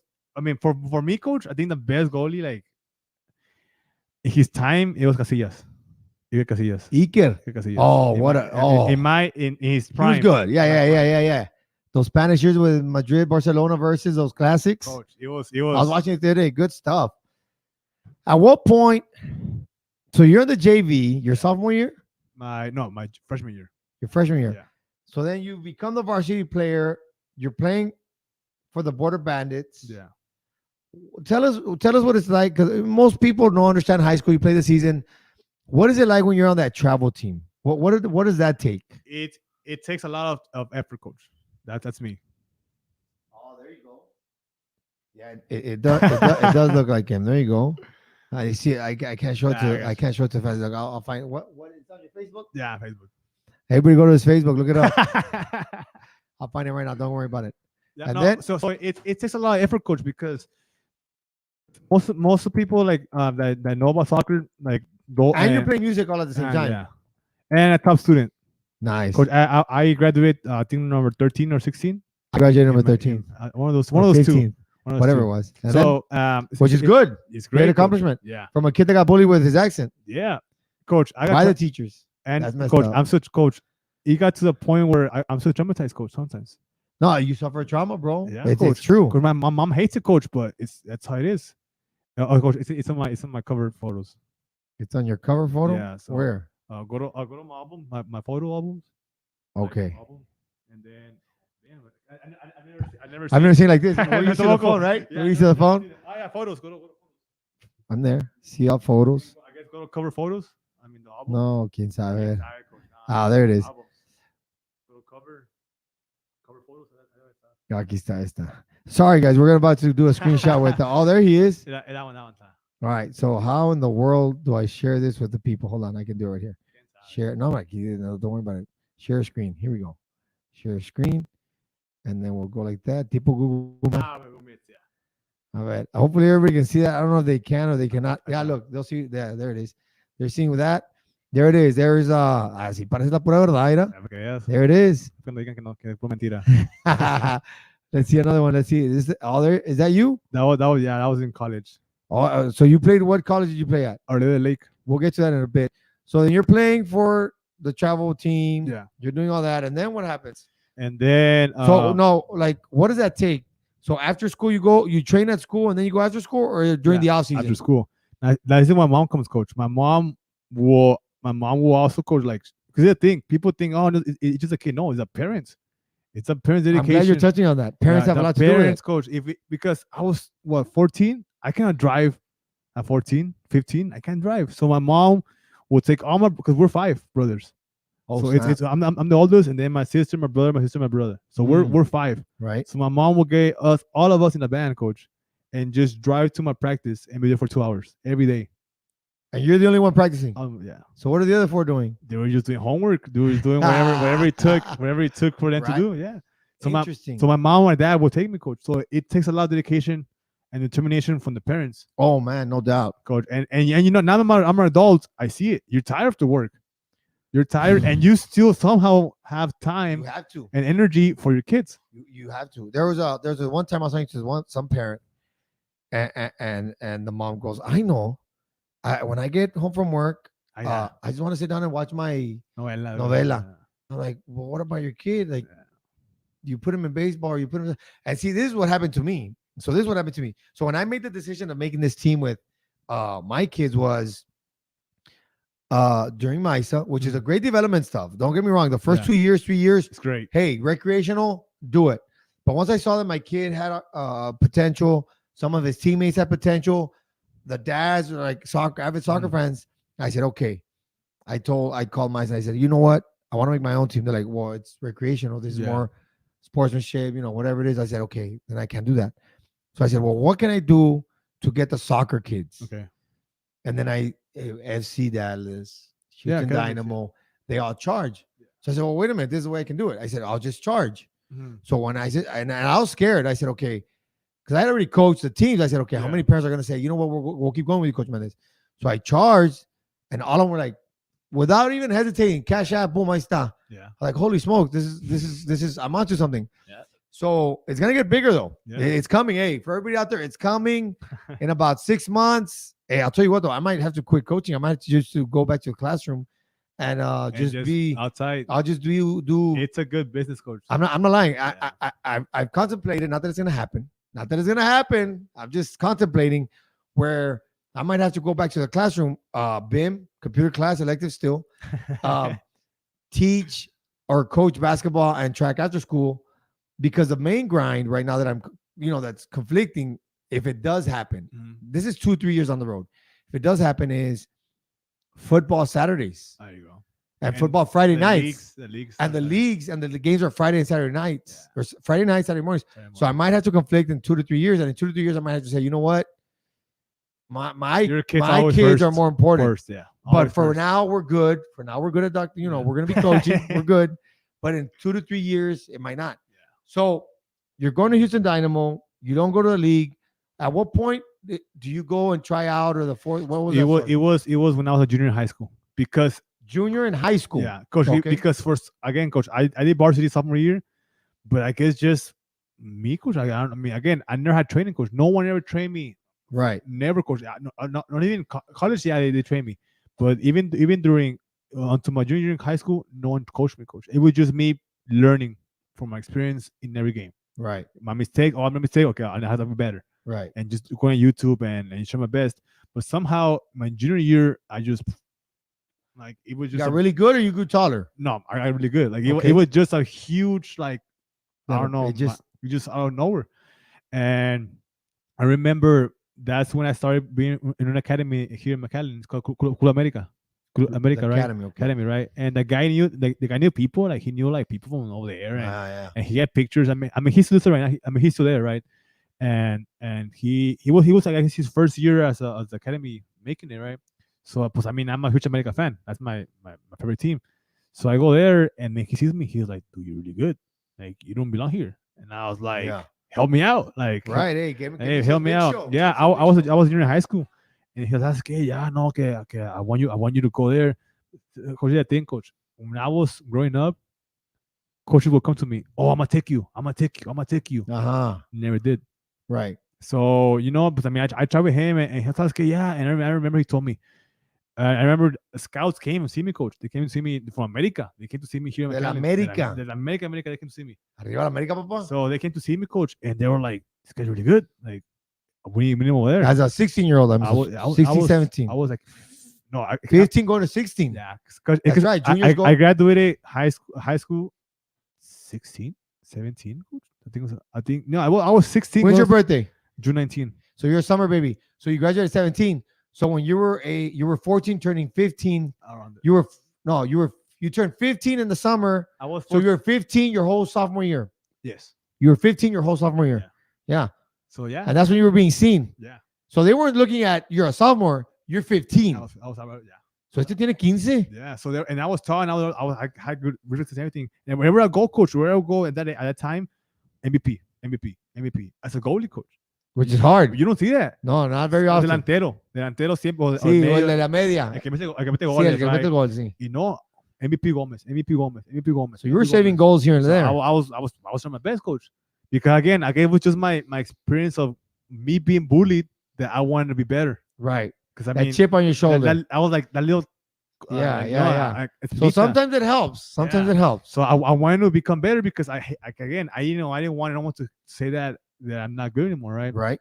So, and then I remember he was like, "That's good. You're going to America. You're going everything." After they saw you. yeah, Vas para allá. yeah. But then they were like, "That's good. Like they want to see you more and everything. So I want you to go to Monterrey with us, and we're gonna play with them, like with the actual team." El Monterrey. In Monterrey, the actual team came and we played with them.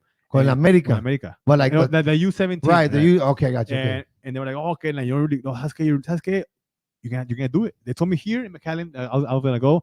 They told me in Monterrey, I was gonna go. So they see you play where here? In McAllen, in a in- practice For who? for them for the academy. Oh, okay. Yeah. So now you go play a game as a goalie in Monterrey. Yeah, Juegas el partido, yeah. and they then they were tell like, you, hey, "Hey, we won you." And I'm like, "Oh, está bueno." versus who? It was just again. Doesn't matter. Yeah. So then, So that they was want like, you. I think it was el Tec de Monterrey. El Okay. Tec, Borregos. Hmm. And I remember, coach, we lost the game like 3-0, 4-0. What goes through your mind when that happens? It was horrible, coach. But I was America's watching you. You let 4 goes by. Yeah. Not that you're your Yeah. fault. What the mental toughness or what is it? Explain it to and, the coach, here's the thing, coach. To be a goalie, coach, is the toughest position in soccer because you could stop 100 shots, coach. 100 shots. But if the last minute, you slip or you let it go, you're the worst player in the game. But again, you saved 100. But The score should have been 100-0. Yeah. But because that one, yeah, coach. so And- 3 goals go in. America's watching you. It's And your tryout. I was devastated in my mind because, coach, I was doing my best, coach. I was doing everything. So how about this? So at any point did you save goals during the game? A lot. That's why they wanted me because even though they scored 3 on me, I stopped like 12. Like That should have been goals. that should have been goals. Like for At sure. least 6 of them should have Yeah, been for guaranteed. sure, like guarantee. And I stopped them, and that's why they wanted me because because I mean you're losing 1-0 Tawitas, 2-0 Tawitas, 3-0 Tawitas, 4 like And you're still and grinding. I was still there, coach. I was still like screaming. I was still there you're doing still everything. playing the game. That's why it's a game. Like, again, because people think, oh, for example, coach, when you go to a game and you win 5-0, ¿qué dicen? Ah, no había portero, ¿qué? Yeah, that's the number one. coach, they always go against the portero, coach. ¿Y la defensa The- qué, on the defense, güey? ¿Y no, la but defensa siempre qué? dicen, no hay portero que. But you don't know, coach, because I stopped 100. Right. But they don't care about that. No. They don't care, coach. Any young portero right now that is barely being, any parents too. My parents will see it, coach. My parents will be in the side in the sidelines, in the bleachers, hearing the people say, think, que portero sirve, que dude, I just stopped like 20. Like, what are you talking about? Yeah. You know, but people will never see the good things. Right. In la portero, coach, un delantero, coach, commits 100, coach. But he makes that one. Keep going, good job. No pasa nada, no pasa nada. Not Pero, even shots on goal. no, Not even shots on goal. but good job, good Le job. tiraste. Yes. Mete gol. Oh, it's the best in the world. Pero un portero, man, para 20, coach. But you mess up one and you lose 1-0, you were the worst player. That's how it is, It's a coach. tough. It's a tough spot. It's a very tough position because one mistake and you could lose a game. Man, that's a very good And, point. and it's very mental, coach. I always tell every kid that I train. I train from 5 to 21. I coach this kids, Really? yeah. And I told him, look, forget about anything. You mess up, that's fine. There's 89 more minutes. Yeah. There's more shots that are gonna come to you. You gotta like prove yourself that you're not gonna put yourself down. So I guess it's a percentage game. Yeah. So what goes through your mind? What would get you through a game you lost or a goal they scored on you? Besides that game, Mhm. just in your career, what goes through your mind? What gets you through it? I guess because I will see the pros when they will lose a World Cup, coach. For Yeah. example, they lose the World Cup. You think when Messi lost the World Cup, you think the next day he quit soccer? No, he didn't. What did he do? The next day he probably rested. Yeah. Next day train. Yeah. If you lose the get- Champions League, what are you gonna do the next day? Oh man, Are what a you, bummer. are you gonna like stop coaching? Are you They gonna keep stop playing? playing. You're gonna keep playing, coach. They keep playing. For example, they score on you. Am I gonna stop playing? I'm sure they've scored on some of the top 5 best Coach, goalies of all time. Coach, you could be the best player, you could be the best goalie in the world. You're gonna mess up. No one's perfect, coach. Yeah. So that's something that people don't understand. You want to be perfect. Yeah, no, you try your best.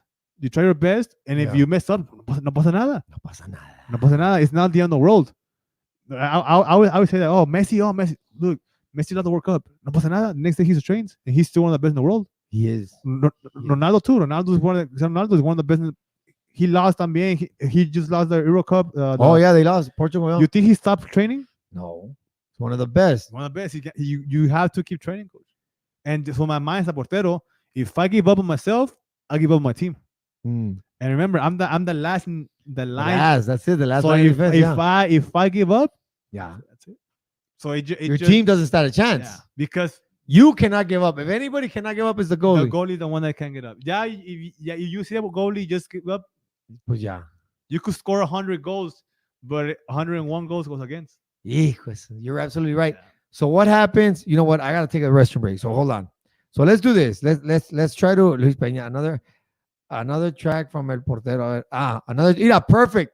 Hey, I'm so glad he said that because I'm gonna go to that segment. I'm gonna take a little restroom break. But when we do that, you want to try the setup so you can play a little bit? That's fine. Let's do it.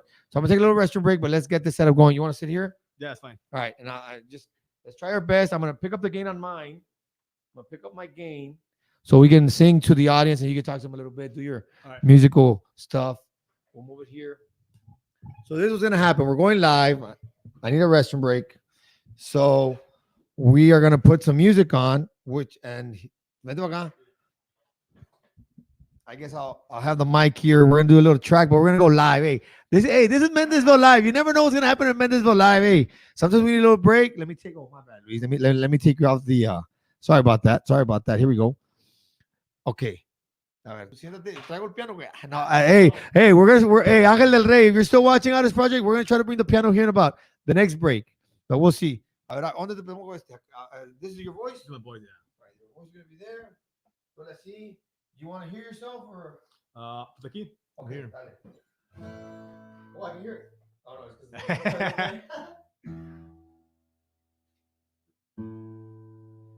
you want to know where the? See, I thought I'm moving right now. I thought the audience see it, if they could.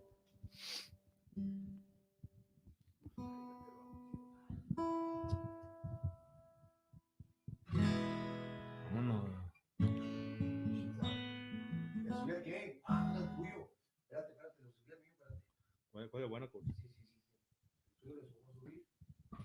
Oh, me quedó, coach. It's okay, I'll fix it right now. Okay. Again, it's all live. It's all live. No pasa nada. It's Mendezville. We gotta be humble, right? Things happen. There we go. That way people see the backstage stuff that Así happens, es. you know? Entertainment purposes. I'll sing you one of the saddest songs I have. Y para rompértela de Hijos. otra vez. That should work as a fuzzer goes. Ahí está. Más- Si quieres un poquito más porque... I just gotta move the mic. Oh, there you go. Got it? Hopefully it's a move. Ahí está. Ok, porque se mueve. Okay, I'll get to the angle. Vale, más para allá, un poquito más para allá. Let me see if I can hear myself. All right, let me hear you. Hold on, guys. We're working on the setup.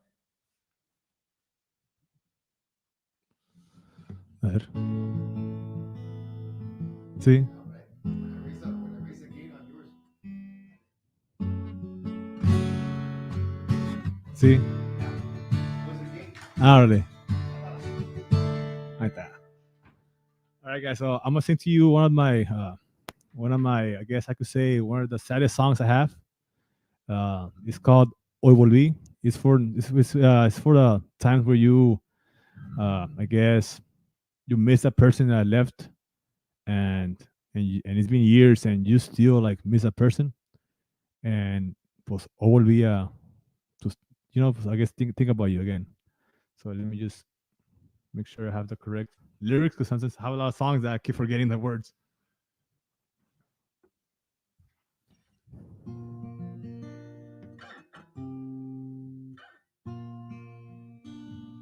All right.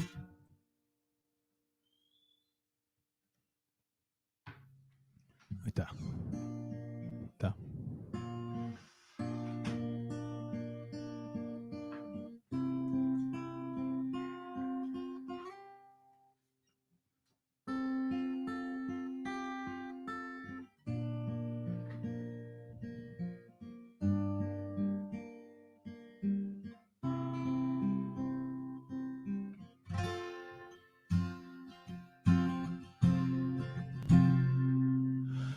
Hoy volví a recordarte cuando juré que ya no pensaría en ti.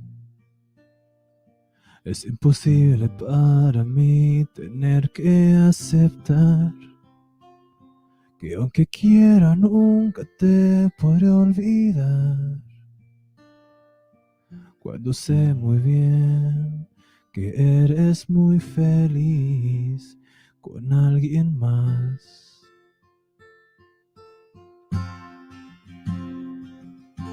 Hoy volví a imaginarme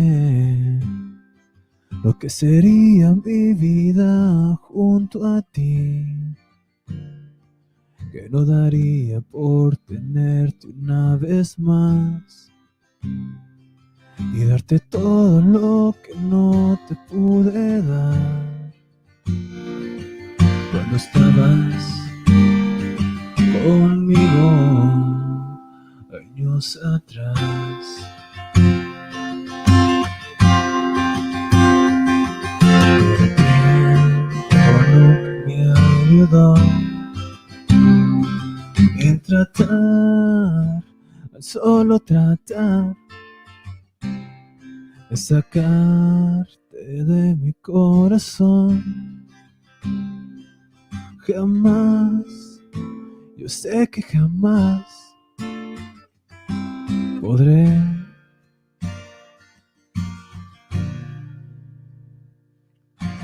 Hoy volví a extrañarte. No sabes cuántas noches yo lloré por ti. Tú eres el amor que se me fue. Y aunque no vuelvas yo jamás te olvidaré. Mientras yo viva en mi memoria, tú vivirás.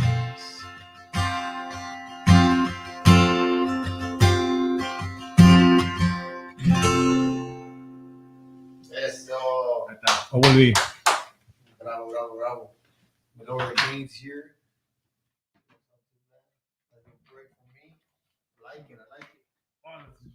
Hey, I hope everybody enjoyed that. That was pretty good. I liked it. I was, got to listen to a little bit.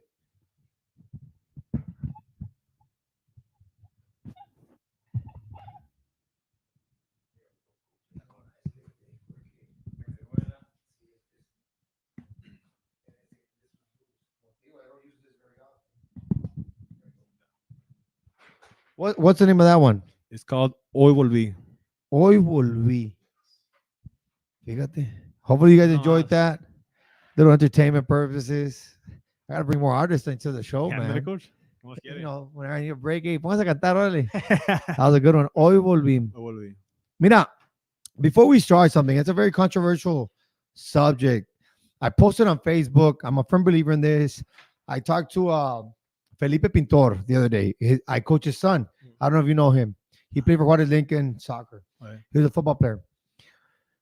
So over the course of time, with my research, understanding muscles, speed, strength, long distance running, I posted on Facebook, soccer players should not train like cross country runners, right?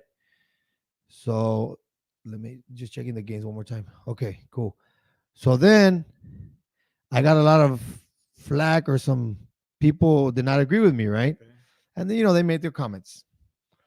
In your experience, should soccer players train like cross-country runners? I'm not saying they shouldn't run here and there, but should they train like cross-country runners? No. They should not train like cross-country. No. Give me your feedback because of that. What's going on there? Because when you run cross-country, that's the thing. People that make their opinions are usually just parents that don't play soccer. Parents that just watch your parents, your kids play soccer, or they see TV. Now, if you know soccer, cross country, what do? You run forever, right? You run long distance for like 5 miles, 3 miles. Right. Yeah. Right? When do you run in soccer 5 miles without stopping? You stop. You stop. You walk here and there. You walk. But then you got to sprint. So there you go. So now, in my experience, 2 miles is perfect. Because 2 miles for me, it's you could survive 2 miles. Right. For training, you could, because usually, okay, guys, let's go around a mile, right? Time. Okay, and you run it because it's a mile. It's not that bad. 2 miles, I think, is for a soccer player. I think is perfect because, like I said, for training, soccer player and training cross country is very different. So in my opinion, when I coach middle school, when I coach high school, wherever, I make drills like game-like drills that use, because in soccer I think the most you could sprint maybe is if you're in a corner kick and you have to run all the way. Right. The defender, not the forward. Who runs the most? The right back and the left back? ¿Verdad? Son los que corren más, ¿no? O el medio. El medio. Nah, I think it depends on the way you mean how much you run more, like distances or like during the game. During the game. Because, for example, the guy in the middle has to cover both sides. Right. And forward and back. Right. The left side has to cover this area. Yeah. Right. And maybe middle. The right side has to cover his right side and maybe middle también. When the ball's over here, you run this way. Yeah. So, but the guy in the middle has to cover for both and the guy in the middle. So maybe for defenders, maybe not the back, but maybe like the guy in front of the last man, because that guy has to like recover the middle and back too. Because also the last man usually just is there for assistance, right? Is there for assistance. Is there to help the other one. But I think the guy that runs the most is probably a midfielder. Those guys. I would have to agree with you on that. Yeah, midfielders run a lot during the game. Now, my thing is this. I believe soccer players should be stronger and faster than a cross-country runner. Yeah. Right? And some people would say, it's endurance. So then I asked Felipe, he was here, right? He was here because, his son practiced here in the backyard at the Mendezville sports training facility, right? And I said, why, Felipe? And I told him what I told you. He goes, Coach, I was a football player. And right after football season, that's when soccer season starts for the most part. And he goes, but every year that I would, football sophomore, junior, senior year, varsity football at Juarez Lincoln, and then he would go play varsity soccer. Right. He goes, all those 3 years, especially after his sophomore year, he knew he had a starting role, Okay. but he would get to training out of shape. Okay. He would. He was like, Coach, I would struggle. The first 3-4 games, no duraba, no aguantaba todo. Mm. I go, okay, but were you faster than everyone? He goes, oh, I was faster. I was fast. I was in the top 11, right? Mhm. The starters. I go, okay, were you stronger than everyone? And he goes, I was stronger than everyone. Right. When it was body, you weren't going to beat me. I was stronger than everyone, even my teammate or Right. my Yeah. my opponents. I was always stronger. So I never doubted myself there. Okay. So then I asked him, so how long does it take you to get to match condition? 3 weeks. Yeah. If it takes you 3 weeks to get into match condition, this is a message. This is a message to all high school soccer coaches. If a kid can get in game shape in 3 weeks, you need to understand how long it takes to get strong. Mm-hmm. It doesn't take 3 weeks. Yeah. It takes 3 to 4 months Yeah. to get strong, Mhm. and 6 to 8 months to get really strong. Yeah. So I think during the fall, Right. after school, is we need to hit the weight room. Yeah. We have August, September, October, November, Right. and then we start soccer, right? Mm. Hey, you got 4 months, right? Yeah. You got 4 months to get in November. That's when you do already like the after school. preseason, Yeah. right? The after school train. So you got 3.5 months to get really strong. Plus the summer, you Yeah. got to be lifting weights. Mhm. So now let's move forward. Let's continue with the soccer because it's very important. This point is gonna come up to play when you get to college. So you're at Monterrey, they go 4-0, America wants you. Then what happens? And then ¿sabes qué told me? ¿Sabes qué? Va a haber uno in Dallas, like a training in Dallas. In America. In America. I want you to go there and be ready because you will sign the contract.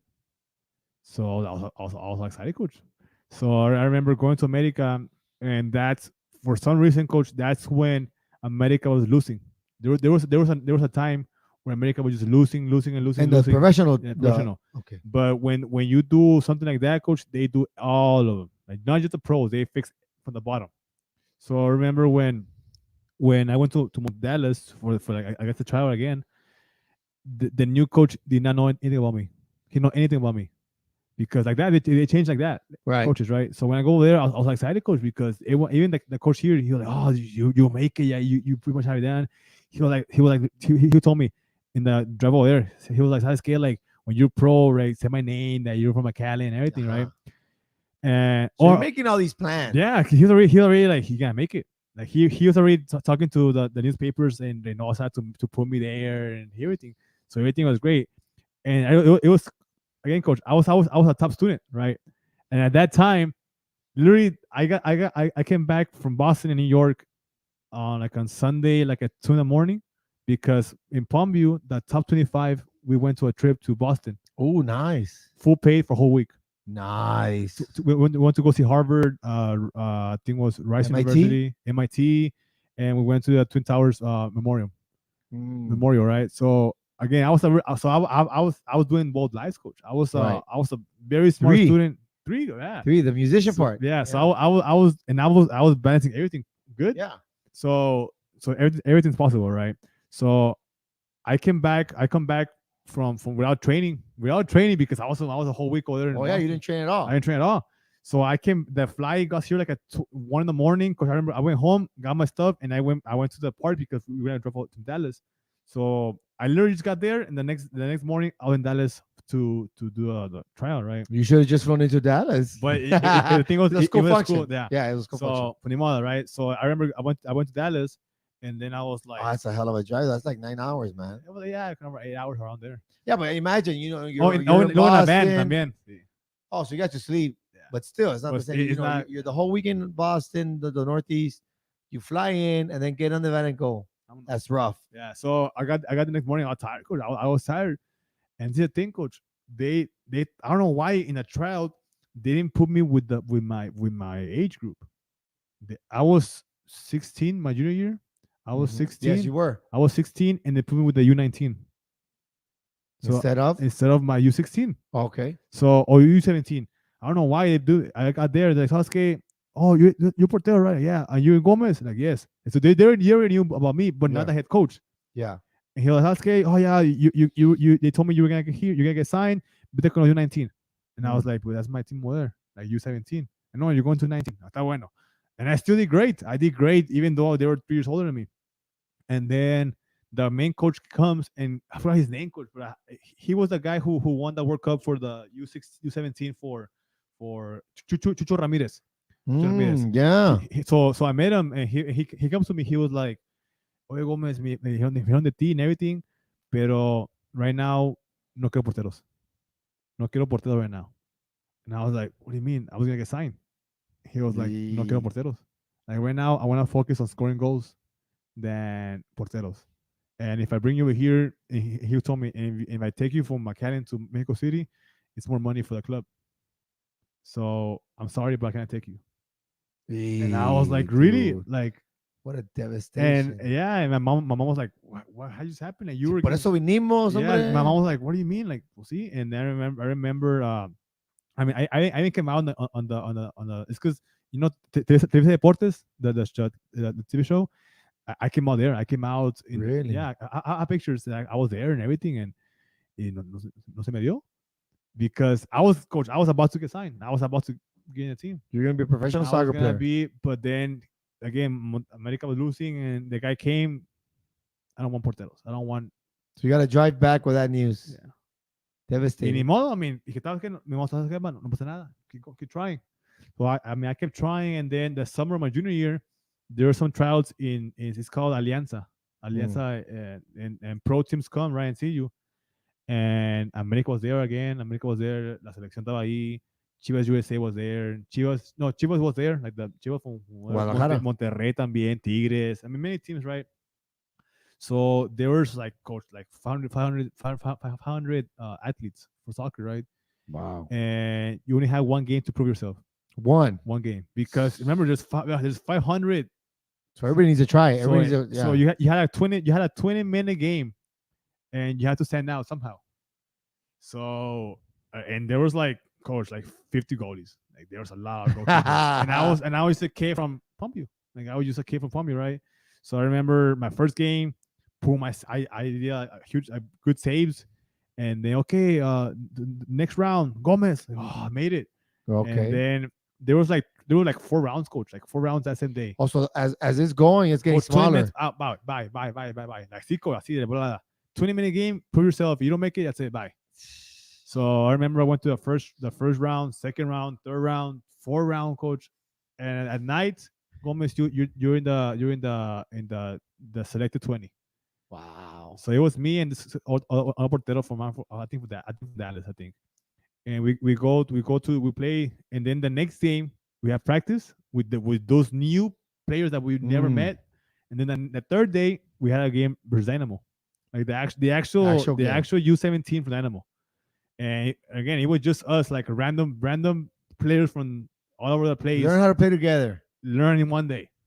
So the next day, we got to the game, and coach, I stopped a penalty. I did great saves. Really? I did great saves, and then the guy from Chivas comes.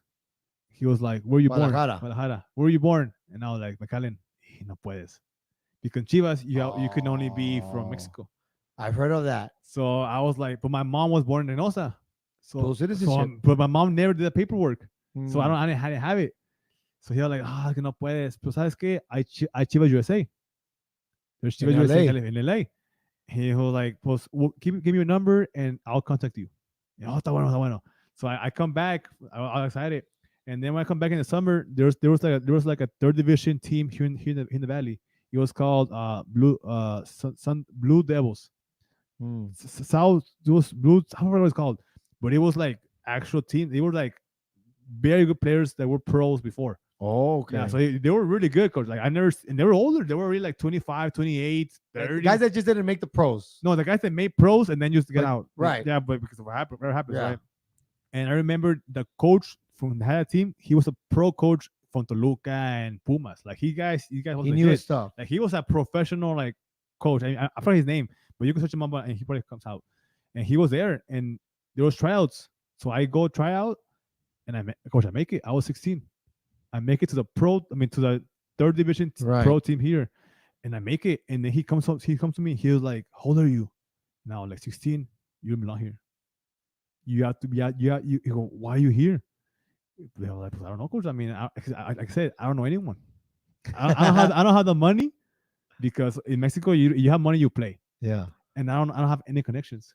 And Right. he was like, Gomez, it's because you should be playing in segunda división or tercera división. And I was like, sorry, pues help me out. Like, help me out. I want to help you out. Oh, he said you don't belong here in the sense that you don't belong in third division. No, I don't belong here in the Valley. I should be already playing. Right. Over Right. there. You should be in a big time Yeah, club already. You should be already playing third division, second division, ready to go when Right. you're already old enough to The play pros. The pro, like already. He was like, pues ayúdame. I'll help you. But then Puma got a call from Chivas USA. Mm. Hey, are you in tournament in Florida? We want you. And I guess the goalie from there got hurt somehow. And the guy from Chivas called and sabes que tengo un portero that it's in Texas. Right. Call him up. So La llega. y así, y luego fui a Houston. Fuimos a una tournament with Chivas USA in Florida. It was I think I forgot what it's called. It was like ESPN's Worldwide Sports. Right. Yeah. They had those tournaments over Yeah, there. so I went over there, and coach, I remember, coach, I was so nervous, coach, because it was the actual team, and I was like, oh damn it. I mean, I did great. We went to the final. We lost 1-0. I remember we lost 1-0 by my mistake. It was my mistake, coach, because I don't know, because I never played with helium balls. Because the pros play with helium balls, so that's different. That's why you see the ball go super far, super fast, and all those crazy tricks the ball, because the pros use helium soccer balls, and we know how to know. We use a puppy and layer, right? But those people use. See, I didn't know that. Coach, what do you think the ball goes super fast in the pros? Por eso. And when the portero le pega, hombre, it just flies, coach. Yeah. The ball just flies, and they take those weird. Yeah. Those And weird. if you bend it, it bends. Yeah. Because they use helium balls. So whenever you go see So tiene más efecto el balón. Yeah, coach. Qué padre. So that's why the ball goes super far and it makes all these crazy tricks, right? Because Right. it's helium. So when we go to the final, they had game official helium balls. And I'm not used to it, coach. Like, I mean, I always play with normal balls, right? But I remember, coach, I will kick the ball, coach. The ball, it will go like fast, coach. Oye, like, me puse bien fuerte. yeah, ¿Qué no, coach, decías? like, I'll kick the ball, like, I will kick it like in the circle in the middle. It will go like far, but no, without balls, it will go like super far. Like the Yeah. ball. It's a weird. When you touch it, coach, it's like it just drives through the air. Takes off. So Wow, that's some new yeah, knowledge. I didn't know that. Yeah, so when I was there playing, but the ball is different, coach. Like the ball takes it just way faster and it just moves. So I mean, I did good. So how did they score on you? What was it? It When the ball's coming? was a free kick. Oof. It was a free kick, but it was those that some passes, right? So it's like it's a free kick, and they pass it, they center it Yeah. to hit it, right? Right. So I remember it was this side going this way. So he censored it. Le pegó, era un zurdo, le pegó, and the ball was Sí, as a spin, right? Yeah. So when I go get the ball, coach, like not even like a few feet away from getting it, the ball just moves. The ball just did a crazy effect. Tipo baseball curveball. Yeah, like I was already the ball was already here, coach. I had her here, and the ball just moved, coach. Like it was random, so the ball did like moved like away from me. Wow. So when I turn around, I see that guy just there, like just hits it, and we lost 1-0. Yeah. And I was like, At any point, did you converse with coaches like, why did the ball move like that? Or could you tell them like, hey, I'm not used to the ball moving like that? Because again, because they're already pros, they don't care about you. They don't care. Right. They don't care about the excuses. Right. They just care about what happened. Not even what happened. They just say you on. Yeah. So I remember. But see, that's good to know though. Yeah. Like, hey, you've never played with helium balls. We can coach that. Yeah. That's why I don't know. You see him when they go with the pros when they practice if any other, like for example Champions League, it's different. It's a different ball than the normal in the leagues they play. Right. So when they go Champions League, before they play, they practice with those balls to get used to those. Right. So Fíjate. Yeah, because there's things that people don't know that. The little and go back to the Yeah. details. So when I coach, sometimes I have a ball that's helium, and Mm. all my porteros told me the ball just moves different, and At least now they know. I So know. you learn something. So I'm trying to go like so every coach, because my main idea for me coaching is for that kid to be better than me. No doubt. That's why I coach. That's why coach. There's coach. I'm not telling you. I'm not gonna lie. Sometimes I go coach because the kid just I know he has that money to pay me. Coach, I go because I know he wants to. Right. So people say, "Are you crazy? Dude? How are you gonna coach for 2 hours and not get paid?" I love it. Right. Because I know that guy. Because I this is what I think. No one trained me, coach. I would have wished someone would have trained me because I wanted How to much train. better you would have been? Exactly. So, coach, I started playing goalie at 12, 13. Imagine if I would start playing at 6 or 5 like your son. Maybe. Coach. Even at 13 with the proper training, you would have made. And I never got proper Right. training, coach. So Even- that's even- why. even That's if- why you do it. That's why I do it, coach. People think, oh, you're crazy. Yeah, it's because I would have wished someone Someone would have done that for done me. for me. And you know what?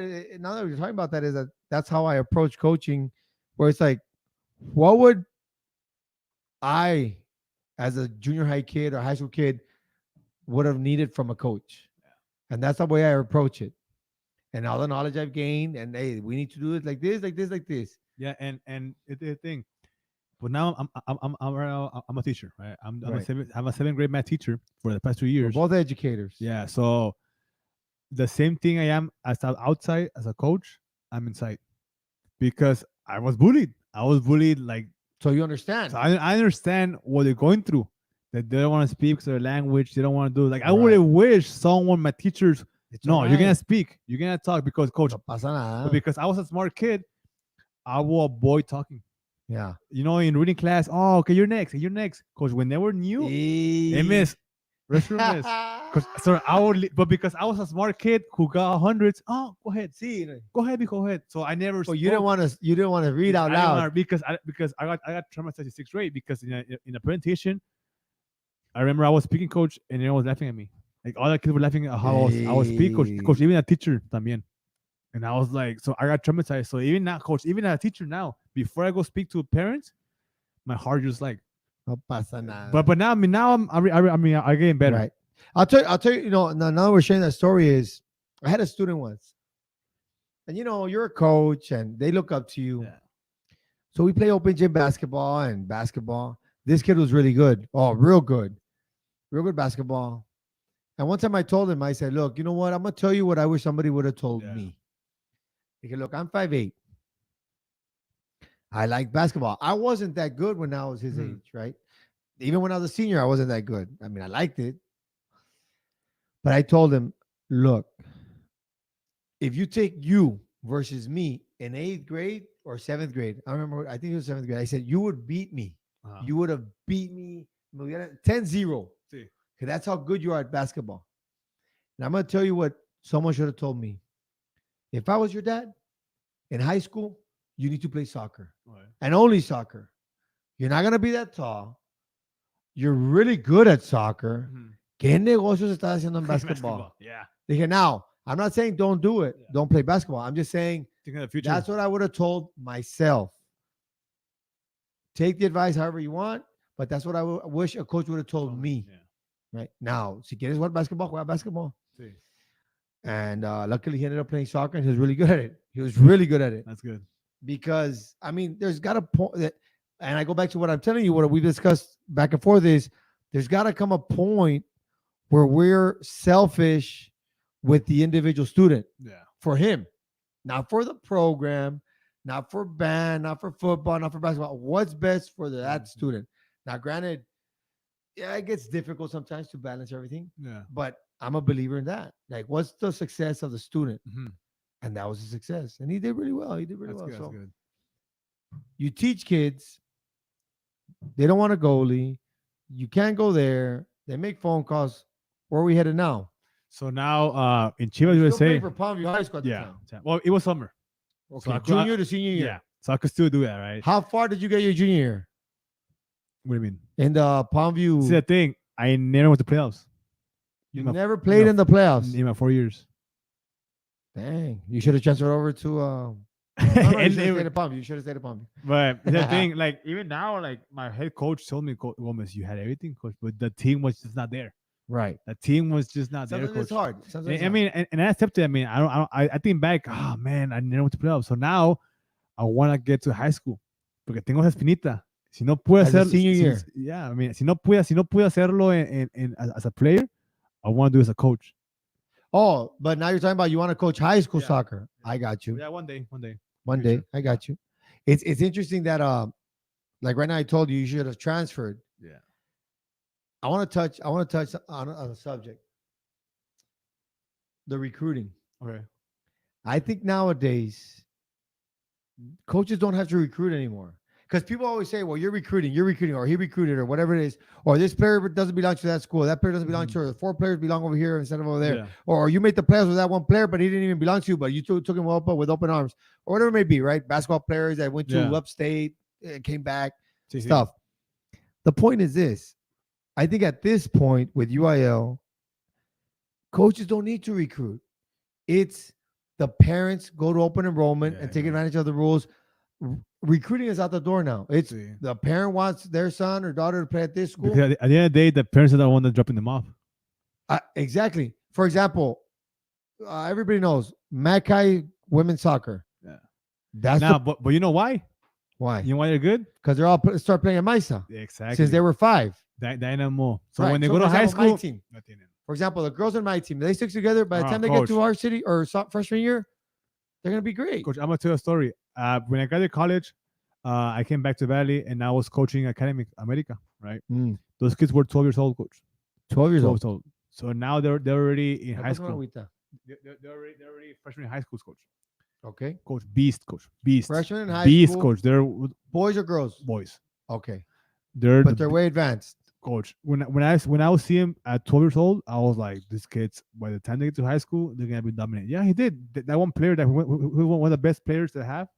He's the newcomer in freshman year in Valley View, and Okay. Valley View went up to like state, like semifinal. I Yeah. think. Yeah. And he was the newcomer of the year. What's interesting about Valley View is how many players actually are zoned to Valley View. I'm gonna get to that. And but here's the thing though. There's nothing wrong with that No. statistic because it's open enrollment. It is a Parents go problem. drop them off. They're not breaking any UIO rules. ¿Qué tú, It's- el coach va por ellos? Ah, ya como que. no, that's different. That's different. But when a parent says, since your freshman year, you're going to Valley View, Yeah. there's no rules being broken. Yeah. But it's a very interesting statistic. How many kids belong to that school Yeah. by zone? And I can tell you like this, and I told my wife this. I said, if my son or my daughters, Mhm. I'm zoned to Sherry Pioneer, Okay. and all you have to do is watch their soccer teams their junior high year. Mhm. Especially my son. You know, I'm the dad, right? You know, el orgullo del hijo. Of course. Sí. If my son, Levi Nueve Mendez, shows promise, he's going to Juarez Lincoln. Okay. I'm going to drive him to Juarez Lincoln. Yeah. Okay. Y ahí va a jugar. Okay. And if he cannot cut it there, you know what? We're going to move you to your pioneer school and focus on your academics. Okay. But see, no one's recruiting me. You don't I'm already, want as a it, parent, I already know. And at this point in time, for everyone out there that talks about recruiting, there's no more recruiting. Parents are doing what's best for their son or daughter. yeah. Okay. Mission Vets volleyball. If you're a good volleyball player, you want to go to Mission Vets. Mhm. That's just the way it is. Yeah. That's what you saw. How do you get recruited to college? Okay. How- So what was that like? So when I went to Greek college, I was my idea was I didn't know there was college soccer. I know You that. did not know. I know that, coach. So you just knew pro. Now here's the thing. My coach Mario Rivera had this saying, and he always said it, coach. And he always, I think, I mean, he always told me, Gomez, with you, I messed up, because he always said, he always said to maestros, if by high school, by 15, 16, you don't show promises as being pro, you're not gonna make it, because he played pro. He played pro. Right. He played in the World Cup with Bolivia. Right okay. now he's the head coach for Sherland Girls, Nice. and I think they've been winning championships, right? And he was my coach in Palmview, and he always said, maestros, none of you are gonna be pro. He be like, none of you are gonna get pro. Focus in school. Right. Focus in school for the school. And then my senior year, again, my junior year, when I just went like crazy, right? I think I was the number one goalie in the Valley my junior year. And then sophomore year también. I mean, my junior and senior, I was the number one goalie in Valley, Nice. in the Valley, right? And I remember in a tournament in Bronzeville at the beginning of the season, we played against this team, and it was a good team, and I stopped like 8-9 shots that were goals. Like they were gonna be goals. Right. Like they for sure knew. I see it on over, you see my hand, Right. or you see my body just fly and just stop it right. Did you ever try the scorpion? Not coach. Did you practice it though? Everybody practices it. Yeah, because I've Everybody just seen it, practices right? So I remember, coach. After that, coach, we got out, and I think we won 1-0, or I think we tied. We go to the bleachers and like to waste time for the next game. Yeah. And very seriously, coach, he just everybody just sit down in the bleachers, and we're like, he's mad or something. Here's your coach. Yeah, my coach. He was like, everyone, I have to make myself this like all my life. I've said that if you don't make it by this time, you're not gonna make it. I was wrong, and today I was proven wrong. He was like, the only player that I can say and without confidence that's gonna make pro is Mr. Gomez. And I was like, dang, after 4 years of listening to him saying, coach, it was, I mean, anyone that went to Palmview and those time, they will say it. Yeah. And if I will say it too, sometimes he's a good friend, right? And he's like, no, Gomez, like you are like my top goalie ever. And he's like, and he said it in front of everyone, like the only player that actually have confidence that will make it right now, as a like senior. right now, a senior, is Mr. Gomez. So everyone take a picture with him, and but everyone was like shocked too, because like say, like, I've heard it 4 years in a row. Yeah, everyone heard it, and he was like, "You're gonna make it. Like, you're gonna make it." So I was like, pro. But the option of college was never there, because I didn't know, coach. right? Because I didn't know there was college soccer. I didn't know. No one told me, because I was really in school. I was a really good student. I was one of the top students ever. Right. So my focus was to go to school, to your academics, and become a doctor. Right. Because again, because the pros, they was there but not there. They would told me, yes, you're gonna go. The promises, all my promises. You knew you needed a plan B. Yeah, so just in case. So I was like, I have to go to school. So my first plan was to be pro. My second plan was to be a doctor, right? Got it. And because I was small. And the musician was what, the hobby? No, musician. It was just like a hobby for fun. Yeah. Because I remember I back there, but in high school I play guitar, but I never made songs. I just wrote poems. I just wrote poetry since 8th grade, right? But I never actually wrote songs.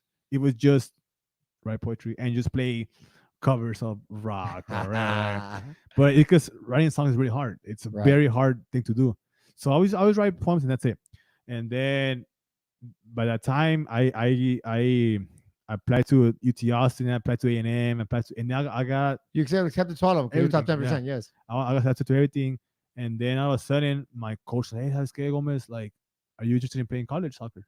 And I was like, what's that? I know they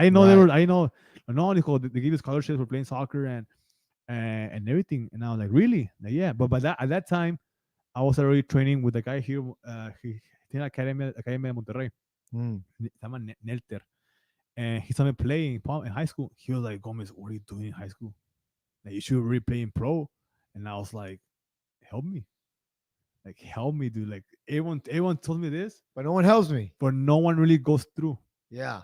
No one really goes through. And no, ¿sabes qué? Dijo, I have this guy. And he's famous. Like, he's famous in Tigres. He played professional Tigres. Se llama El Pastor Lozano. He's a very famous player from Morelia, Monarcas, and from Tigres. He told me he's gonna come over here and he's gonna train you, because he wants to take you, because he wants to see, because hablé con él and hablé con él de ti, so he's gonna train you for a bit to take you over there. So está bueno. So before I graduate high school, before my senior my season ends, I go train with him. Same thing he told me, you don't belong here. You don't belong here, Gomez. You should already play in second division. You're already 16, 17. You should already play in second division. What are you doing here? Like, no one helps me. Like, everyone told me yes. Frustrating must that be. Like, everyone told me yes, but it just... Ayuden me. Like, help me out. No, ¿sabes qué? Like he told me, no, okay, like, I'm gonna train you, and you're gonna, ¿sabes qué? he's like he one of the like the honorable mentions in Morelia. He's like one of those like Right. when you go to a stadium, he's there. Like, Oh yeah. yeah. Oh really? yeah, like Nice. he's like a big deal in Morelia and also Tigres or Monterrey, one of those two. And he goes, no, okay. When I go back, he was telling me, I'm gonna go over there for a month to train kids, and I'm gonna tell them about you. And when I come back, I'll come back for you. He never came back. Like, oh Dang. man. I'll tell you what though. See, okay, so he doesn't come back. Then we'll continue. But let me tell you a story about what you talk about Morelia and they have a cover. You know who I didn't know was that like that? Who? Hugo Sanchez. Oh, see, I had- Santos. I had no. Well, see, I didn't know how good Hugo Sanchez was. Oh, okay. No idea. I just used to see him as a kid in the Colgate commercials. Right. So there's a summer where I go study in Spain. Oh, nice. So I go to El Real Madrid. Bernabeu. Real Madrid. Aquí está, papá. Yeah, Está Real Madrid. Bala Madrid. Yeah. And I stepped on the grass. I've Oh, wow. I got in trouble though, but Yeah, I you stepped can, on yeah. the Madrid and I stepped on the Barca. Okay. Oh, 'Cause wow. I you went went to both. I took the tour. Nice. and but the story is, you know, they have all the trophies in this big old room, and they have this big old Yeah. wall 100. with Hugo Sanchez. Yeah. Like what? So they all have all his highlights. Yeah. He's one of the top scorers. Oh man, El Yeah. Pichichi, Top oh, 3. I think. yeah. dude, he was like an idol in Yeah. Spain and Madrid. I didn't know that. Yeah. So I guess kind of like that guy in Morelia. I was like, what? So I Yeah. kind of understand where you're coming So, from. so on he was that. already, he was like, no, you're gonna make it. Like, trust me. Like, I'm gonna take you, and you're gonna stay there. He told my mom, no, I'm gonna take him. I'm gonna take care of him. And I came Nah. back. Bueno, so Mr. Norton, ya sabes que Monterrey. You know, he like, you don't have to go there. They trust me. Dijo, and you're gonna be the fourth goalie. Where are you gonna sign? The fourth goalie. Goalie. And but you need to sign. And I was like, Mom, I'm not gonna play. A fourth goalie. Muy apenas juega la banca. Sometimes the third. I remember the guy who was there. It was the guy who's está en la selección, like U17. I was not gonna play. A guy from Palmview who knows no one is Right. not gonna beat him. El second guy era el hijo del first goalie, the professional team. No, yeah, No está va a la ser. política. El otro guy también who was really good. Y yo. So the contract didn't. So I dije, nah. Entonces, that's when my coach from Palmview has said, you have an offer from Orlando Lake. Dijo, they saw you play. They saw you at this combine for college. You want to do college? Now, like, are they gonna pay me? I mean, I don't know anything. Like, yeah, they give you scholarships to play soccer, and you're smart. You have everything. So yeah, Coach Shane Hurley saw me play. Hold and- on, Rick Dog. Hold on, real Okay. quick. Something's going on here with my internet. Let's do this. See, this one still works. Is my phone on over there?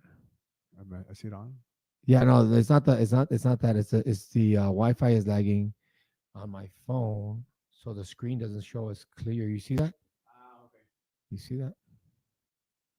Sorry about the. I just noticed this. I don't know how to make the phone run faster because it's looks perfectly clear from here, right? Somebody comment on it if you guys can see this clearly, because my computer doesn't see it clearly, but from here we see it clearly over there.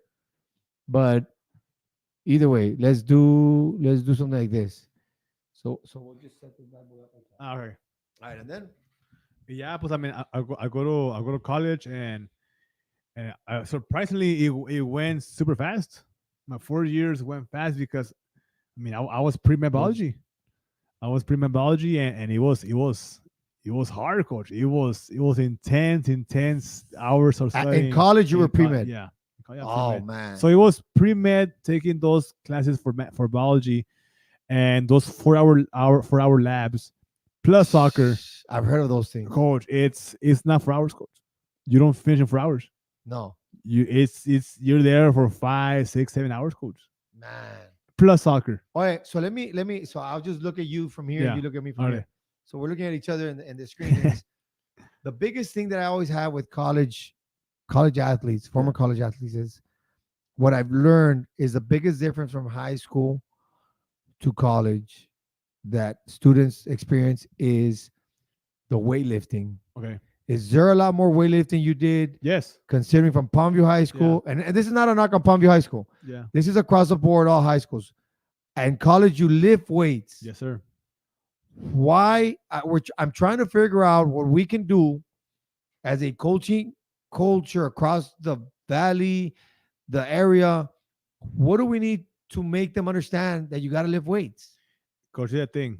When you play against other people who come from Italy, Germany, to come from Scotland, those guys are not us, coach. Because the thing is, for us, I guess Mexicans in the valley, we're skinny. Right? We're skinny soccer players, pues flaquitos. But then you go play against guys who are 6'5" Right? from England. Big guys. Coach, I'm goalie coach. Coach, I remember I would jump from a corner kick, and the head was here, coach. His head was like next to my Man. and again, I was skinny, coach. I was a skinny soccer player.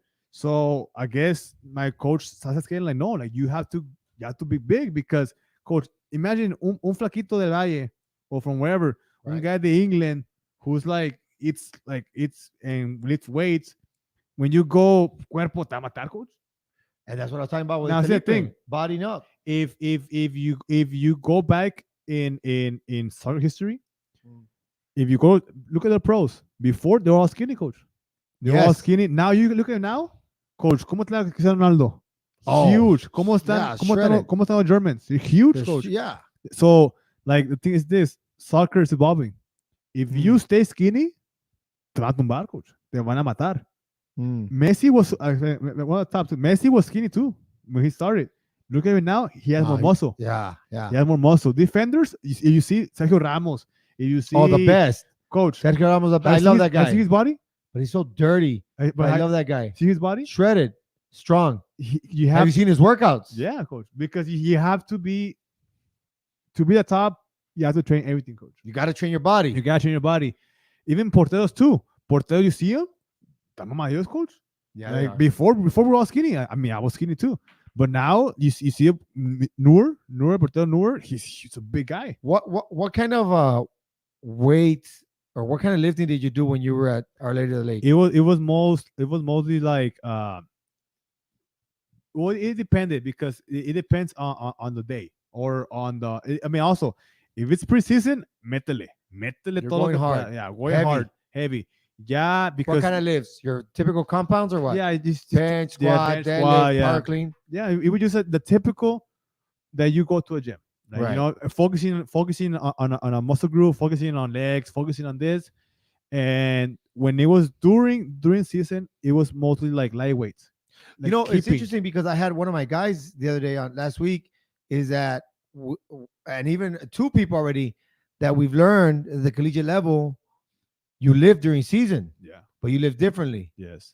We would lift at 6 a.m. every day. And we would again, you're not, but before you're an athlete, you're a student. Right.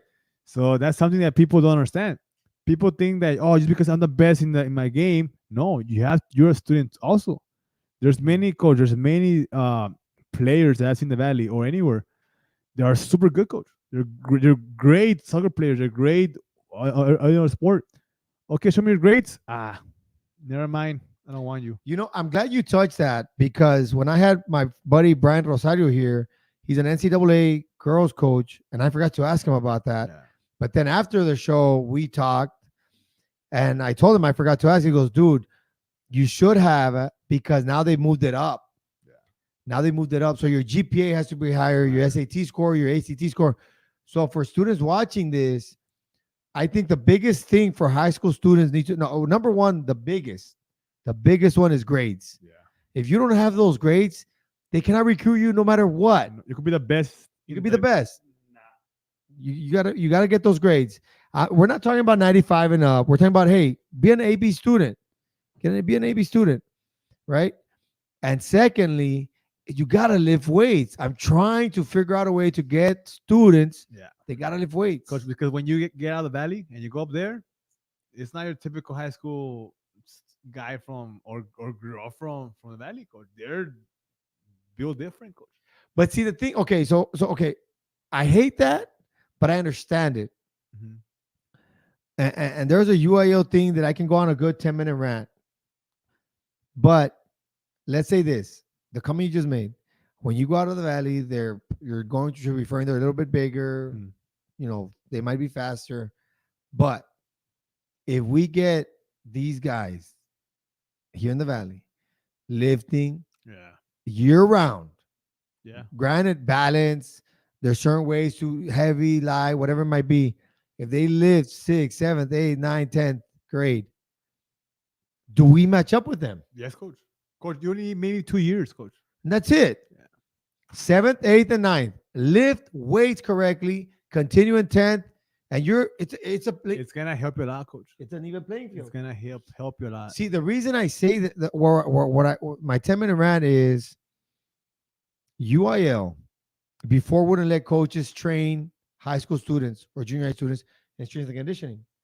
But then the more affluent communities up north and even in the area, was they take their kids to trainers. Yeah. So now those kids or those teams were always winning or had an advantage. So in order to even the playing field, they allow coaches to strength and Right. conditioning now during the summer. Mhm. Like an actual, like, hey, 2 hours, something like Yes. that. Either way, my bad. So you lift weights, college lift weights, you got to get your grades, you're pre-med. Yeah. Oh, man. It's coach. Terrible. It was tough. And then was already But at this time, you're not music anymore. no, not more. Okay. It was just school and And sports. soccer. And it just because again I wanted to be a doctor. Right. That was my thing. I wanted to be a doctor. I mean, make my mom proud because all she wanted, but since I was small, I wanted to be a doctor, right? So my Right. mom had the idea of being a doctor. My dad too. And it was just tough, coach. It was just tough being a soccer player and stay in school.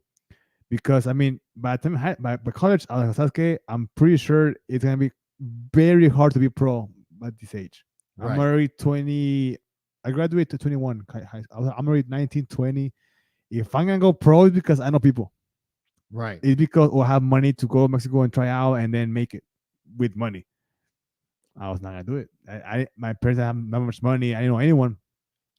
So I remember I was a kid, like, well, my future is gonna be a doctor. Like, so I have to focus a lot in school.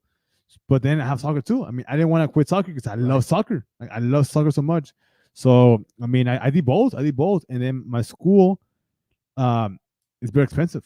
My Aurora Lake It is is a private university. very I've been there. expensive. Yeah, it's very expensive. So I had the scholarship for my grades, for being top 10, for being top number 13, I think it was 13, and soccer and everything. And I still had a big gap, coach, that I didn't have money for. Yeah. So, ¿qué pasó? Ni modo, saqué un loan.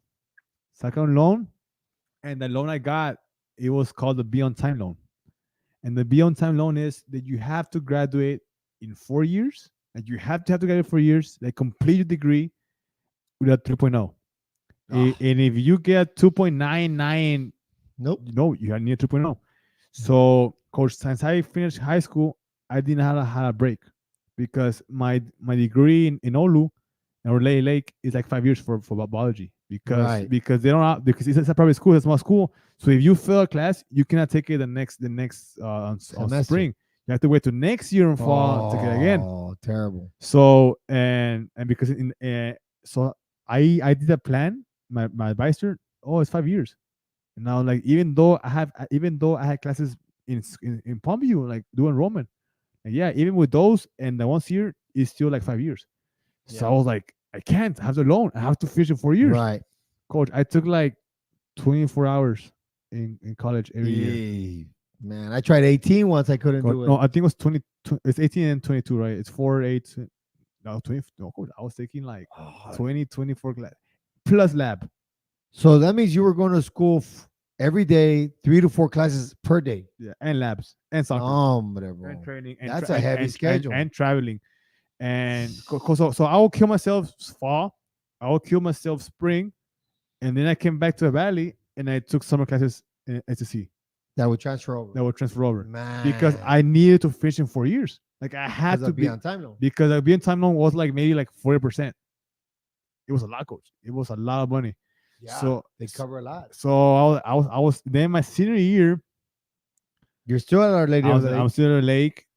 Senior year, we got champions. For our, Did you really? Yeah, we got champions. I have the ring. You got a and everything. ring? Yeah, I don't know where it is. My mom has it. But you got a ring, though. Yeah, I got a ring. It How says- cool is that? Yeah, I got a ring for being I was a conference champions. Awesome. And and it's always gonna be in my memory forever. Yeah. And coach, that year I took, I think it was 6 classes. My fault. I was taking like 28 hours, coach. I had to pay more money to be able to take those classes because I had to finish in 4 years, coach. Right. Because I failed organic chemistry 1. So my next fall, I had to take it. Plus the other ones. Plus the requirements. ones that I had already. Man. So, and soccer. And traveling and everything. That's a tough So, schedule, man. yeah, coach. Since I graduated high school, coach, I did not have a break at all. My only break of school was Christmas, which is like 3 weeks. 2 weeks, 3 weeks. That's it. Since I graduated high school. So then you graduate there. You don't get to go to pre-med or to med school. Now, this is where my music starts. I started noticing my GPA going down because it was tough, coach. It was to step there, coach. It was hard. Right. So my senior year, I was doing my calculations. He 3.3, 3.4, 3.2, 3.4, and I started going through like to college to medical school. 3.6, 3.7, 3. Yeah. Like, oh man. So, but then in my senior year of college, my roommate had a guitar, and I was like, "Hey, lend it to me." I thought, "Oh, you play guitar? Yeah, I play guitar." So But this is your senior year. my senior year in college. Okay. So I was like, ¿sabes qué? Dije, yo, ¿sabes qué? Pues I've been writing poetry for like since 8th grade. Right. I'm already in college. It's been more than 9 years. So you had been away from music for like what, 4, 6 yeah, and years? it was just me like just playing guitar, getting a guitar. Yeah. Oh, let me play some. Let me play somewhere, right? Yeah, But just me a for cover. just for entertainment. Then my senior year in college, I was like, let me try to make a song. I've been writing poetry for many years. I'm sure I could make a song. So I remember I got the guitar, and the first song I ever wrote, is my first single that came out. It's called Perdóname. Hola. ¿Ya lo pusiste? No, esa no la he puesto. Hola, pon ahí. We're going to listen to the very first song. That was the very first song I ever wrote. First song ever. Well, ahora sí, let's go back to music. Soccer, yeah, we've had enough soccer. We'll touch a little bit more on soccer. It's the Talk very about first your song, experiences. I ever wrote. A ver. You can hear it? Yeah. Yeah, you can. I can hear it. We're good. And again, everything this I did myself. Everything here, the drums, bass, pianos, everything. Me.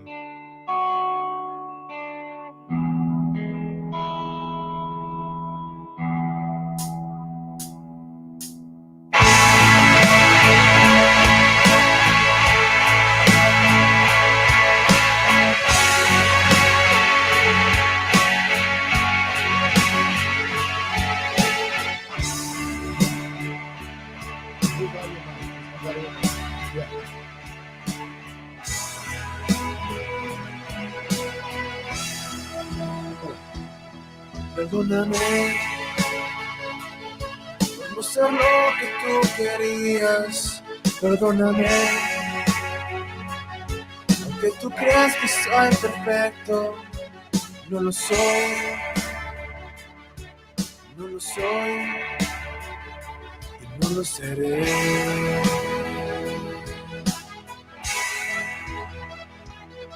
¿Recuerdas tú ese momento cuando te pedí perdón? Heartbreak. Hey, so that's the first song you had Ever. but when did you write it? Coach, I have it here, Coach. If I go to look, I'm gonna show you the backbone of my music, Coach. All these are songs.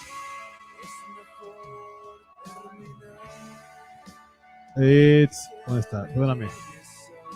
December 24, 2015. So you've been writing. Oh, these songs are like high school, like I mean, just random. But so that's your first song that you downloaded. That you I did, wrote. yeah. That was trying to make. December 4th, 2015. That was the first one. Hasta perdóname, 15. I was junior high school in college. That was the first song that you hear right now. I wrote it 2015. Ain't that something? Nah, Coach, it's bad. It's bad. What do you mean it's bad? No, that one? Yeah. Because it's horrible. My singing is horrible. Who cares? Okay, whatever. That is the It's first. a good song. Yeah. Well, my singing is horrible by then. You want to hear me sing? Me dicen el 9, ganarme Mira, a this- mí ahí está. no se puede. This is the original how I did it. That's the original of what? The first song I did. Esta es. Perdóname. So what did we just listen to? The one that's already, it's already recorded in the studio. Oh, but this is you This is the como lo crudo, like the Right. first song I before it went to before I- production, the studio. because this song I recorded in 2018. No, 2019. 4 years later. Yeah. So this is your original. Yeah. Compared to what we just listened to. Yeah. A ver.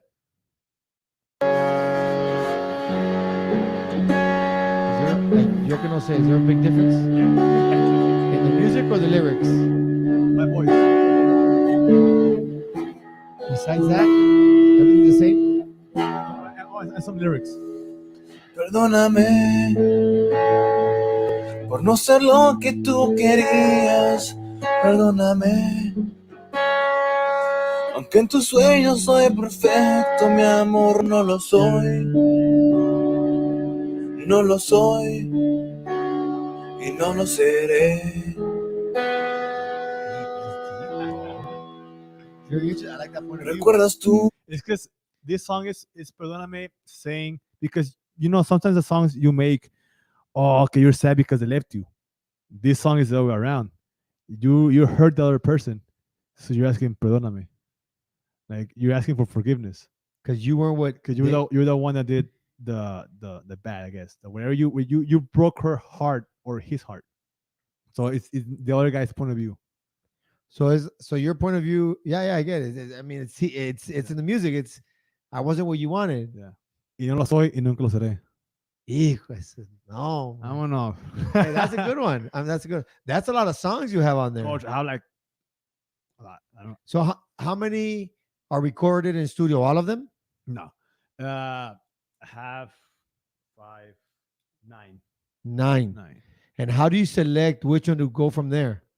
I usually feel it because, for example, the one I wrote a song for my grandma. She passed away 2013.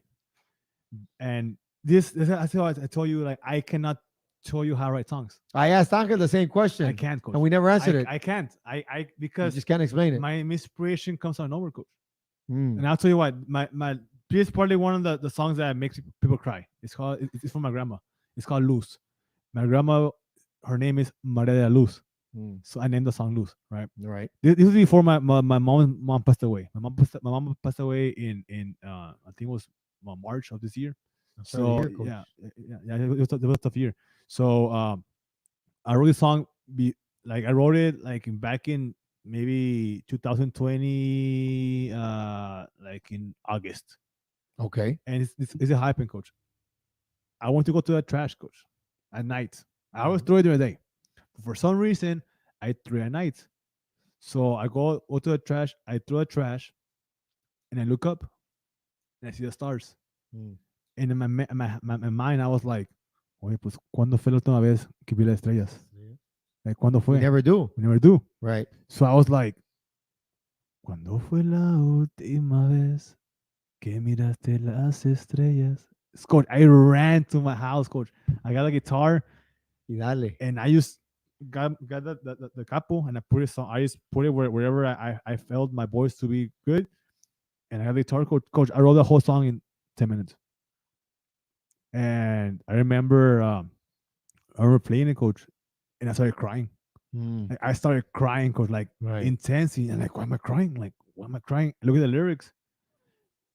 And it was just without even thinking, coach. I wrote the song without thinking. I cannot tell you how I wrote the whole song. It's just that's what I you felt.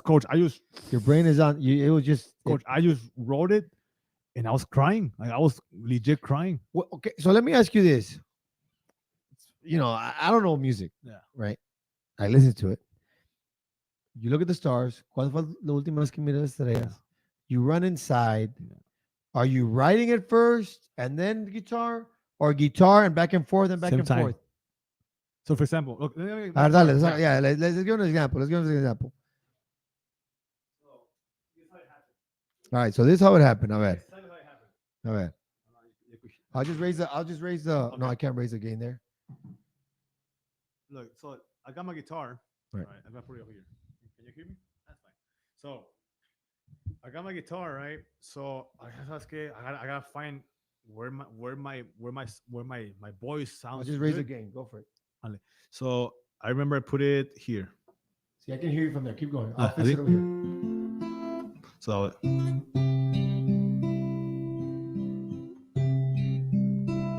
like, oh, that sounds nice, right? So I was like, okay, you know. Cuando fue la última vez? Ah. No. Cuando fue la última vez que miraste las estrellas? Y te pusiste a pensar solo en ella. Oh. So that's going on Coach, live that night, coach. And then that's the whole, since I said ella, coach, I just started crying. Like I just started. Because when you say yeah, what are you my thinking grandma, about? coach. Your grandma. I see, coach. Like I When couldn't. I think about a girl, it's your It's grandma. just my grandma, and I was like, And the music is coming just. I see, coach. I see. I got a guitar. Okay, where's my voice sound good? Aquí, okay. Y lo que está saliendo. You didn't know that music. Nothing, coach. Así como venía es. Cuando fue la última vez. Oh, no. Que miraste las estrellas. Y luego. Y te pusiste a pensar. Y luego. A pensar solo en ella.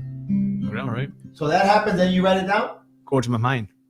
No. But it's Oh, coming yeah. out. Wrote it down. You're like, hey, that's I write boom, that. boom. And then I was like, then the rest I wrote it. And I was like, yeah. You know, en esos momentos que jamás se irán de tu memoria. Esa luz no se apagará. Because Luz, luz, yeah. no tiene fin su trayectoria. You know. And then I was like, But this was already written, or no? not yet. Okay. And then boom, I write it. As you're playing, it's Boom, I coming, write you it. write it. Y luego, no sé cuándo te vuelva a ver, pero espero ese momento. A veces siento que fue ayer. Cierro los ojos y te siento. Oh. And I was like, okay. Tiene que ver algo diferente para que sounds different, luego. Sigue brillando, ilumíname. Una luz, right? Yeah. No. Te juro que nunca te olvidaré. No. Eres la luz de mi cielo, que nunca deja de brillar. Donde yo esté, donde vaya, yo sé que tú ahí estarás por mí. Because the stars are always with you. Yeah.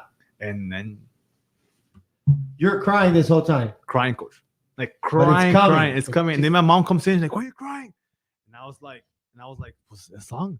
Like, why? Like, what happened? And I started playing it to her. She was just crying.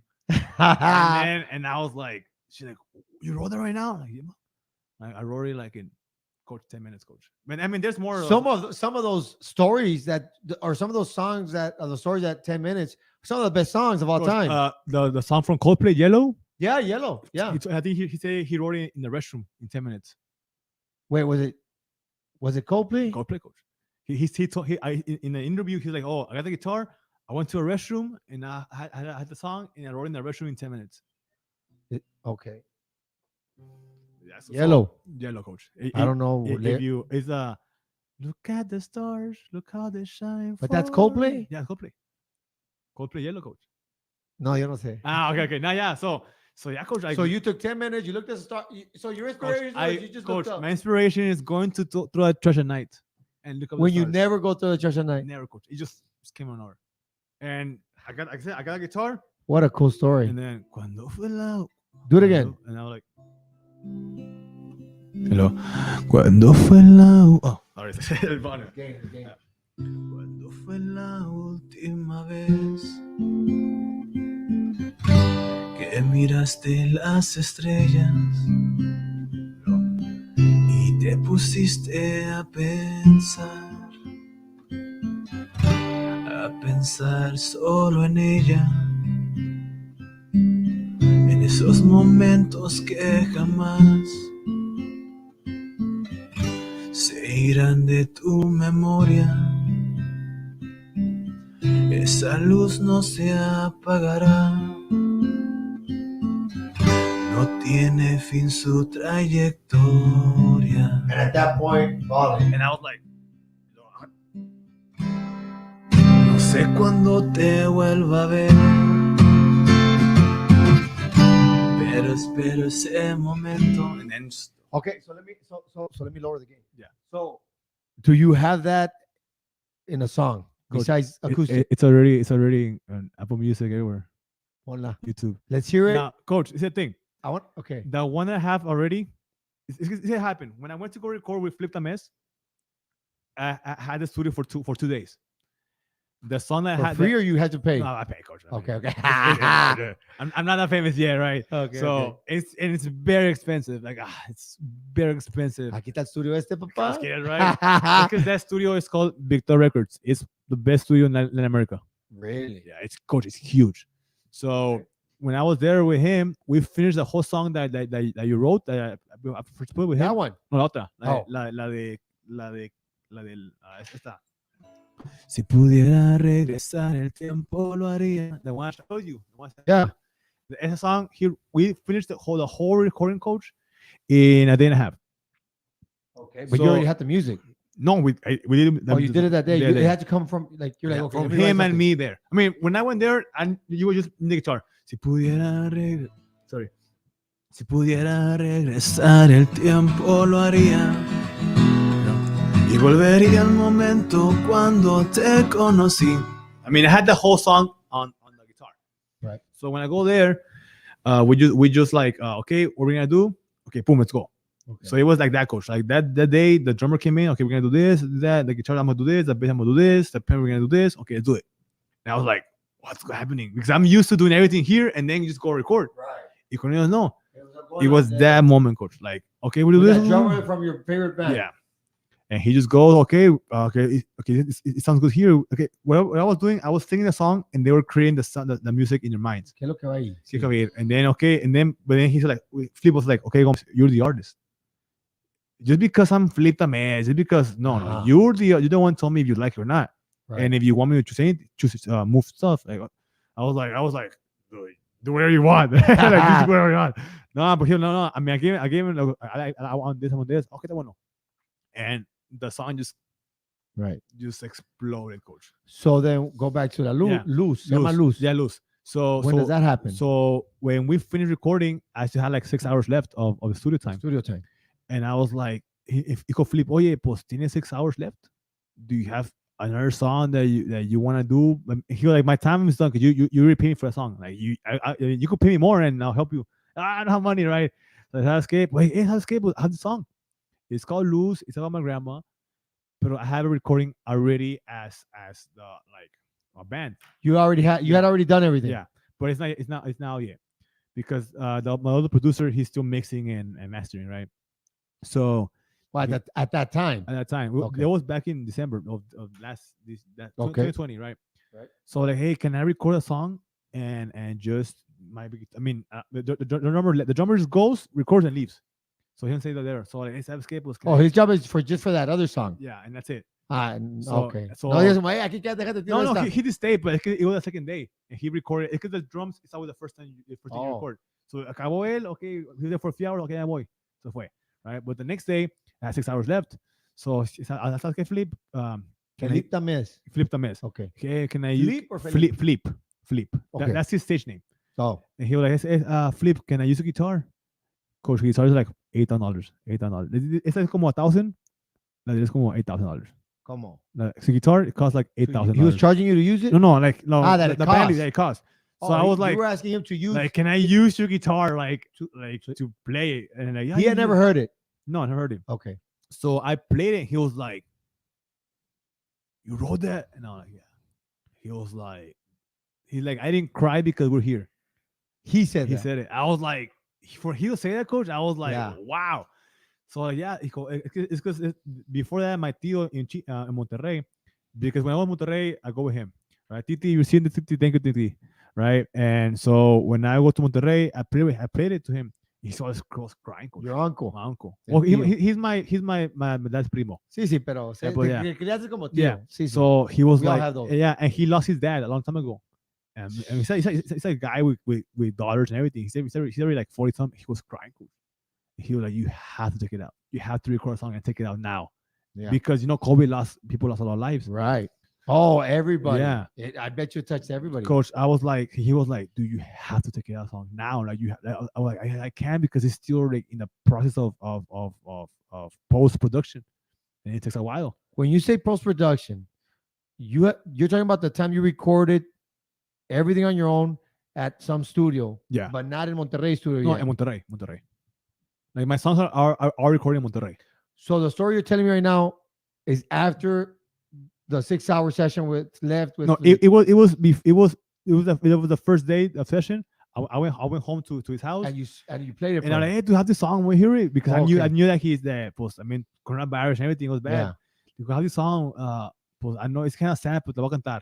So la canté and he was like, Dude, I'm so excited. I'm so excited right Yeah. now of the process. Keep going. so he was like, I was playing it and I was like, I'm sorry if it's not horrible. I was like, and it just sounds como así. Yeah. He was like, and I played it. He was like crying, coach, like crying. But once the crying. lyrics come out, Yeah. yeah, they hit you. And he was like, and remember, it was coronavirus. Like, it was bad. Yeah. And he was like, you have to take it out. Like, you'll be dumb if you don't take it out right now. Like, yeah. Like, yeah. Because, And he knew you were there to record. yeah.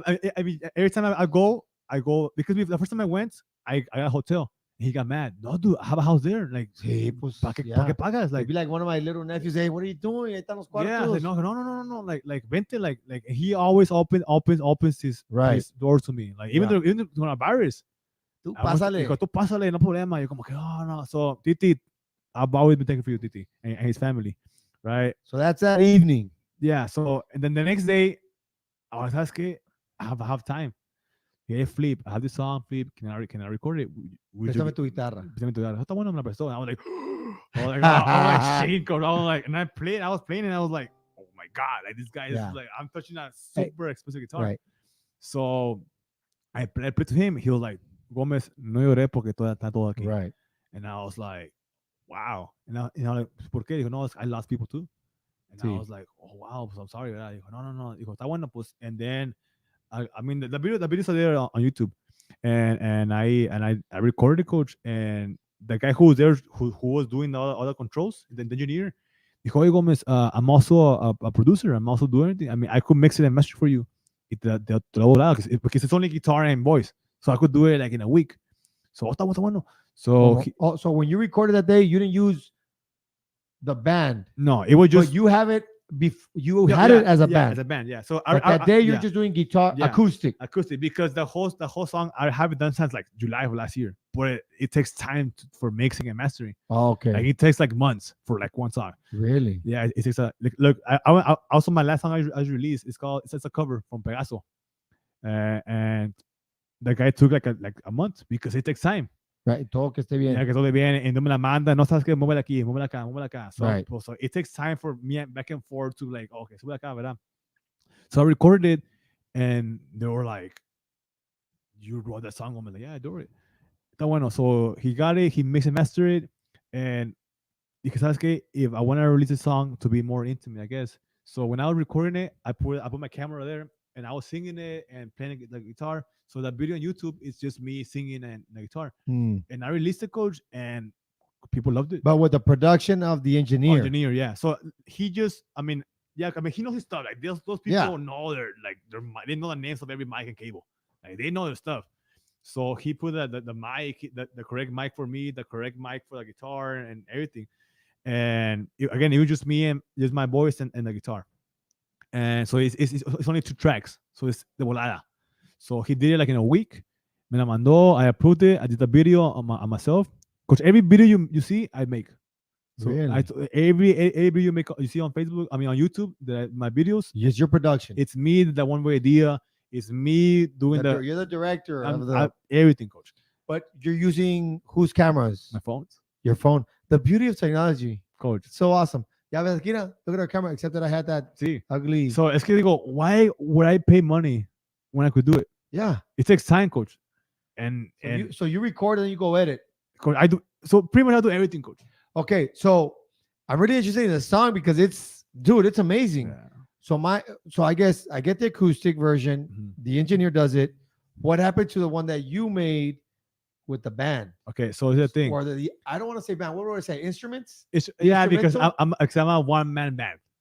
Right. Yeah. But I would call it the instrumental Yeah, version. Instrumental. Yeah, because of the whole band. So Right. that Where's was that? this is the thing. I'm gonna release a new album, hopefully by August, And it's in there. and it's in there. And the one for acoustic I already released on February of this year, and I think it had like 80,000 views. And coach, here's the thing, coach. My music is hardly heard here in the valley because people don't listen to Right. this music. So They listen to reggaeton in the band. yeah, so or rap or whatever, right? Or hip hop or everything. So whatever it yeah. So Unas cumbias. yeah. So so I know it sucks to say it, coach, but I don't get support, coach. Here. I don't get no. I mean, my family think I'm very thankful for my Right. family. They always share my stuff. I have I could count on my fingers friends that share my music. I'm gonna be one of. You'll be my number 5, coach, maybe.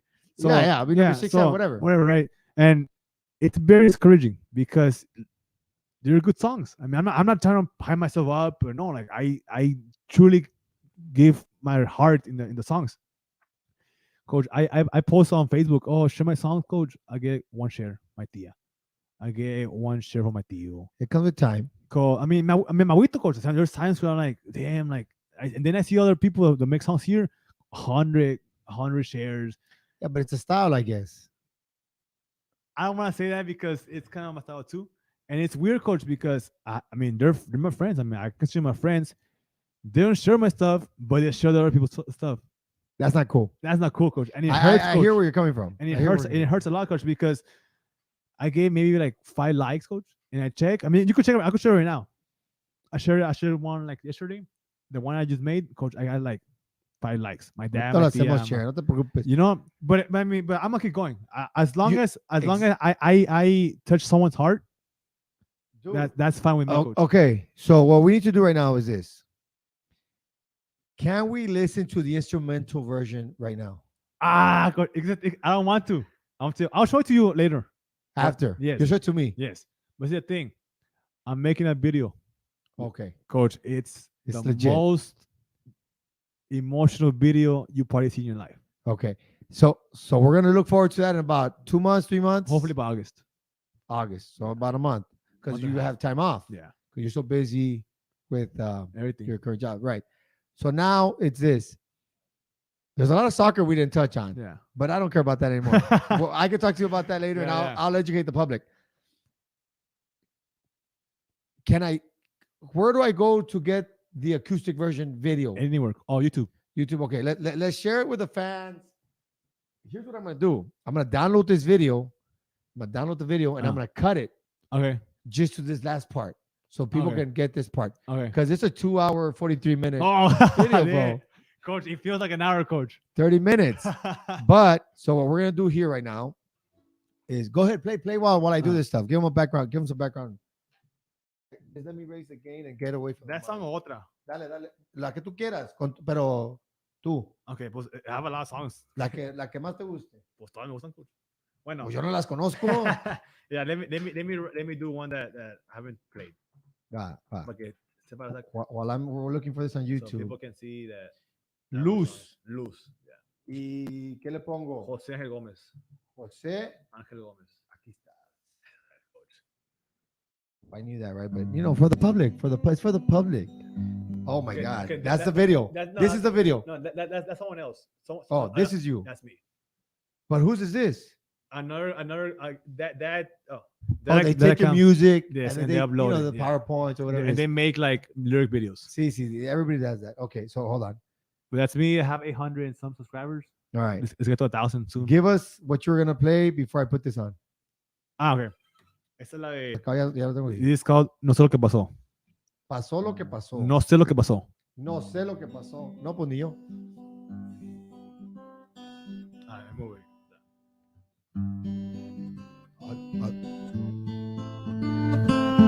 Got the game down. Ahí va. No sé lo que pasó. No sé lo que pasó. Un día me dices que me amas y al otro te vas.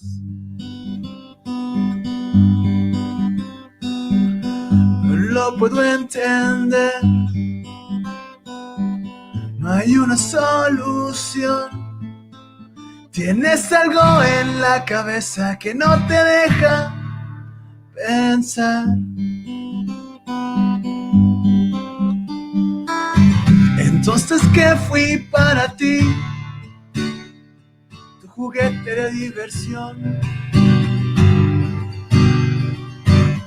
Tú no tienes corazón. Hay un espacio en tu interior. ¿Dónde está tu compasión? ¿Por qué no aceptas tu error? Todo tu orgullo te hace mal.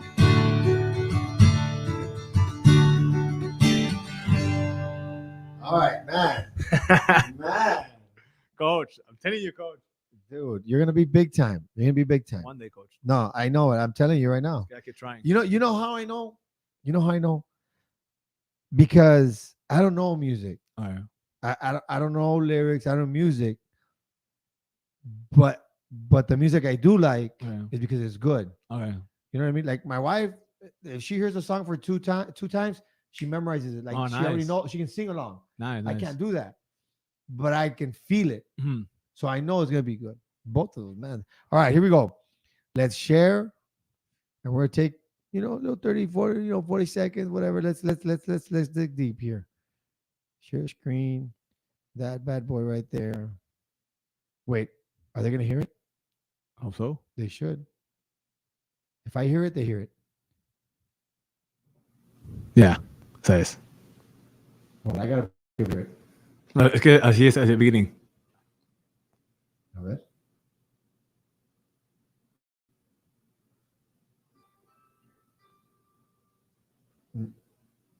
You hear it? Is it that or this? Well, No, the computer. then Yeah, I I hear it. gotta hear it. Es que you did share it. You have to share a tab. No. See, because there it is. yeah, I think you gotta share a tab. There it is. So they're listening to what I'm listening to. Hey, can you guys hear it? Anyone out there? Can you guys hear it? I'm sharing right there. Look. Pero es que are you sharing como la screen or a tab? I don't know. Yeah, you're sharing a screen. So what should I do? Share a tab. All right, let's go. Stop sharing. All right. Should be sharing video file. All right. Share. Video file. Okay, no. No. No. No, I can what tell you. happens here is, I don't know, for sound, share audio, check what's on the next window, follow steps, share audio on the next window. Oh, here it is. Ándale. There we go. All right. Be careful sharing those videos. A veces siento ¿Y verdad? que fue ayer. Cierro los ojos y te siento. Okay. You can't hear it. No.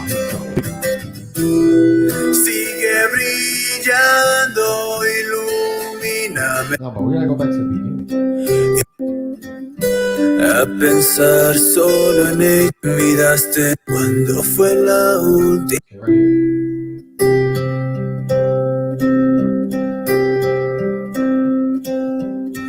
Cuando fue la última vez que miraste las estrellas y te pusiste a pensar solo en ella, en estos momentos que jamás se irán de tu memoria.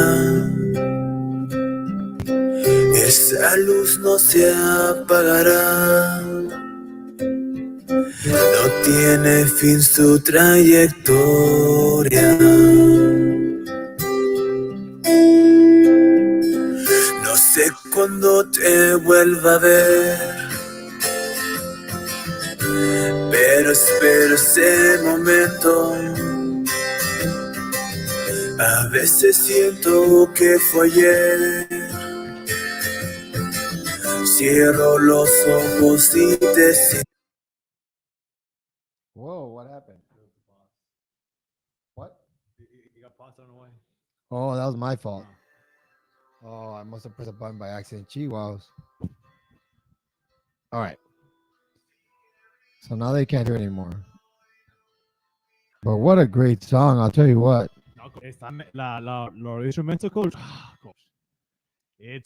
That one gives you chills, coach. Coach, every time I edit the video, I cry. So then what we need to do is end the show so I can hear the instrumental. Dude, that's so good. That's so good. Especially for you because of what inspired it. You know, the inspiration of it's intense. Yeah, and like I said, I'm already. Oh, is it my future songs right now? But the last song I just released is on cover de Pegaso. Grupo Pegaso. I know you Pegaso. Cosas del amor. You know the songs. Are you familiar? Porque Too? celosos, Yeah. celosos. Well, my dad has been a fan of those bands since ever, right? So I got the 5 songs that I love the most from them from or, Pegaso. or From from Pegaso. Only Pegaso. Okay. So Which is awesome. It's yeah. a awesome band. Yeah. So I'm making those songs my versions. So the one I just released like 2 weeks ago, 2 weeks ago, es un cover de Pegaso, and I'm working on both release 4 more songs Pegaso, hopefully by December, and by August September release my EP of 5 songs, all original, and that was included. So nice. So my question that I'm thinking about is, when you do that, do you have to ask permission from Pegaso?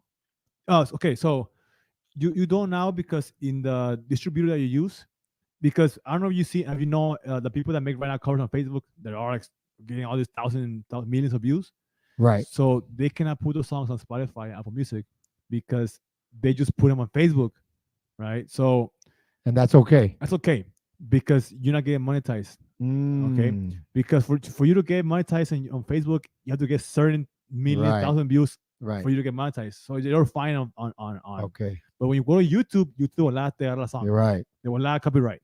So for example, when I uploaded the song on YouTube with my distributor, coach, it took me maybe like 30 seconds copyright because YouTube tiene un algorithm que detects everything. They recognize It's called YouTube. I forgot what it's called. But for example, like for my songs, the original songs, you put my song in your video, boom, copyright because it's my song. So let's say I have a show Okay. with another guest. Okay. Well, even right now, this is going on YouTube, Yeah. and your song comes But the out. thing, it's my song, and I'm with you, so you're So fine. that's okay. Yeah. So if someone else is here, let's say Javi's here, Okay. and we play this, You can only play 10 seconds. After 10 seconds, lo agarra. YouTube will recognize you're not here. It's not you. How do I get permission to play your music? Because I was telling can't. Angel. You can't because it's. I don't know if you notice people that make or are famous already on YouTube, they cannot post a song because they'll get monetized and the money goes to them, to the artist. I wonder how we could get rights to where I don't want to get money. I just want to use. It's. They always say, they make fun of it. They're like, okay, the only way you don't get copyrighted is you don't get famous.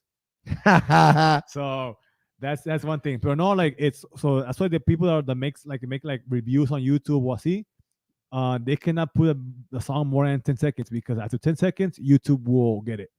And you'll get monetized for the money that you make for that video goes to the artist.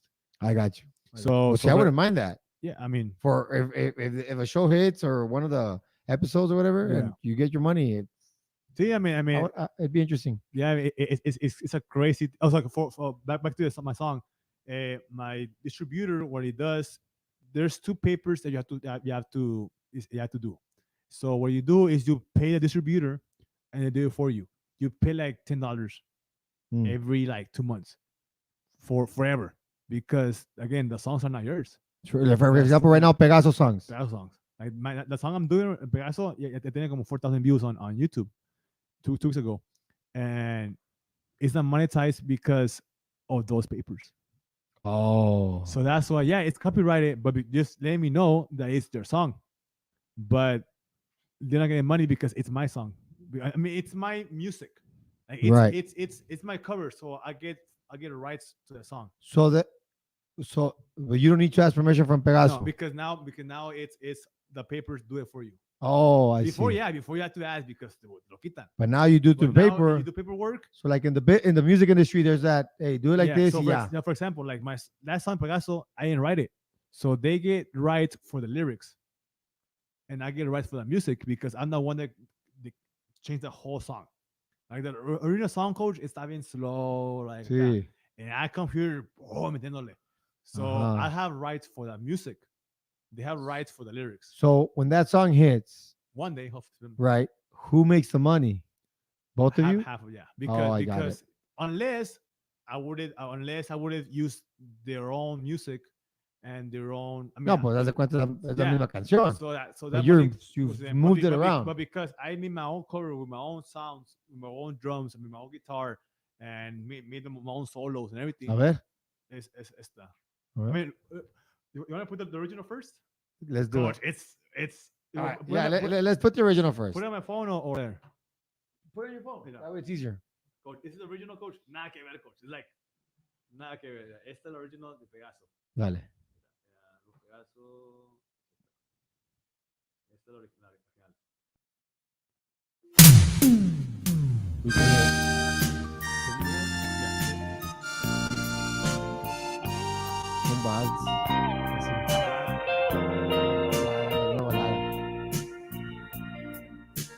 Veo que también pensaste igual que yo, You know, pues también buscaste un nuevo amor. as I sit here and when I watch Joe Rogan, Y hoy también I was like, how in the world does that guy go 2.5 hours, 3 hours? I know, it's crazy, right? But now I know. Yeah. But now I know. It's just, you just the flow of the show, Yeah. the flow of the conversation. Okay, so it's slow, balada, da da da da da. I've been waiting for that. Dale. We're still listening to. Aquí soy. Ahí vaya correr. Aquí le subo. creo que lo mejor es terminar. Súbele tú de ahí. Con él, pues con él encontraste lo que yo no te di. This is mine. Me voy con él.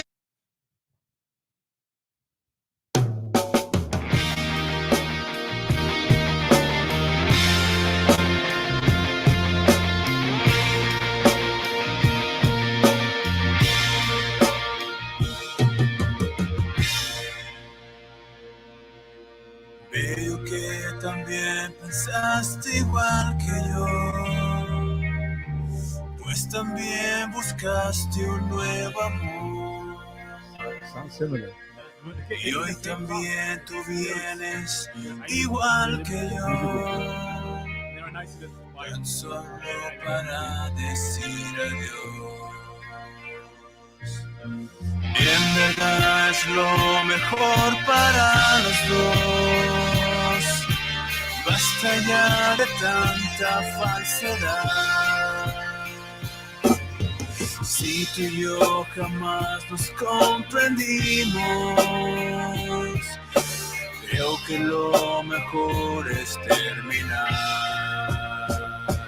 Te vas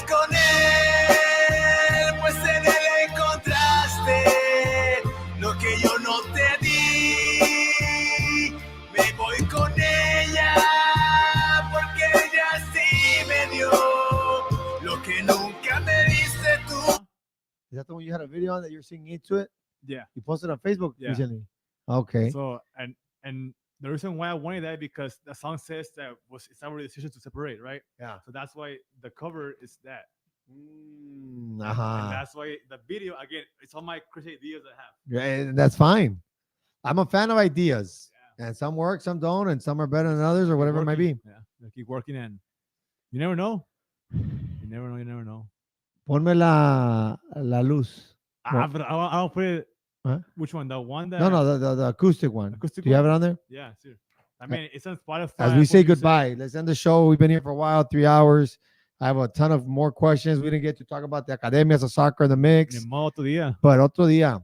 And I'll learn as we go. Ahí cuando quieran. But let's leave with that note. Oh, y fíjate, esa es la cover. I went to La Lomita, and that's it. I took a picture of my phone, and ahí está. Muy bien. Man, all you people need now is a phone. Just gotta know how to use it. Yeah. Esa es.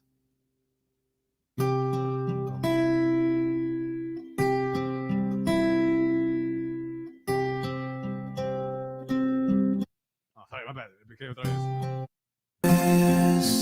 Sorry, there.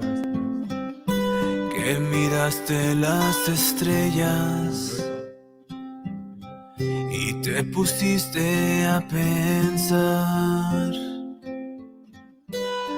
pensar solo en ella, Your mom comes in.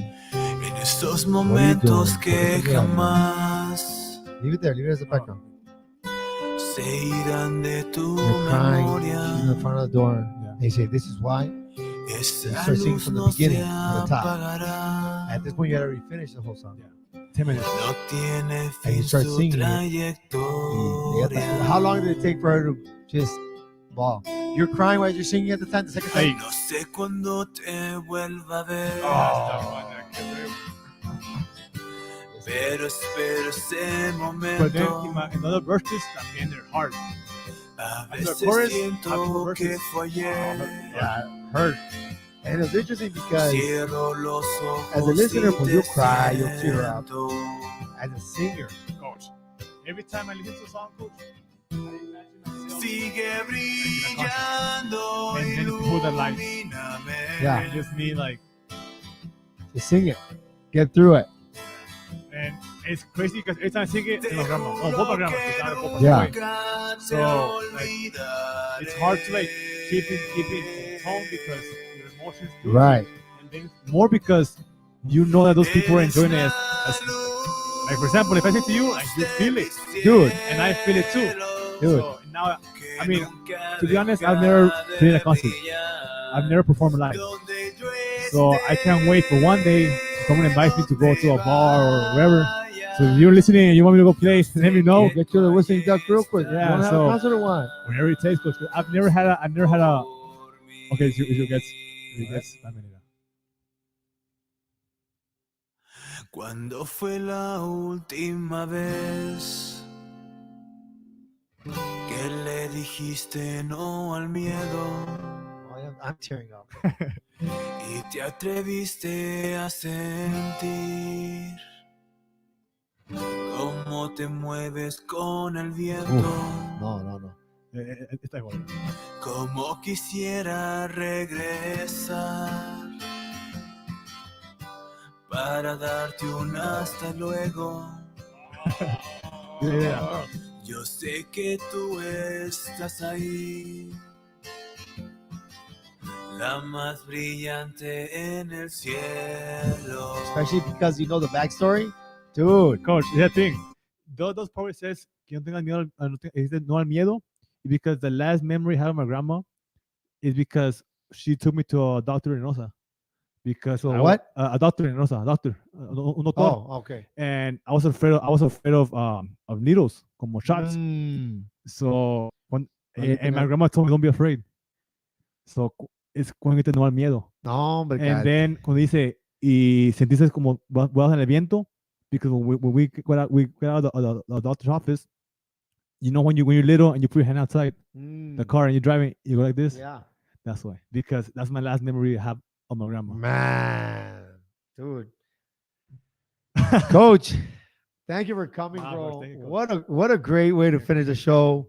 Hey, Jose Angel Gomez, check him out. I'm gonna cut this piece. They can check it out. We need a concert. We need a bar. One day, coach. Hopefully No, one no, day we'll someone get it invites here. me. We'll get it here in a few weeks. Vas a ver. Vamos We'll que sí. promote somebody. We'll make some phone calls. You guys have a good night. Hopefully you enjoyed the show.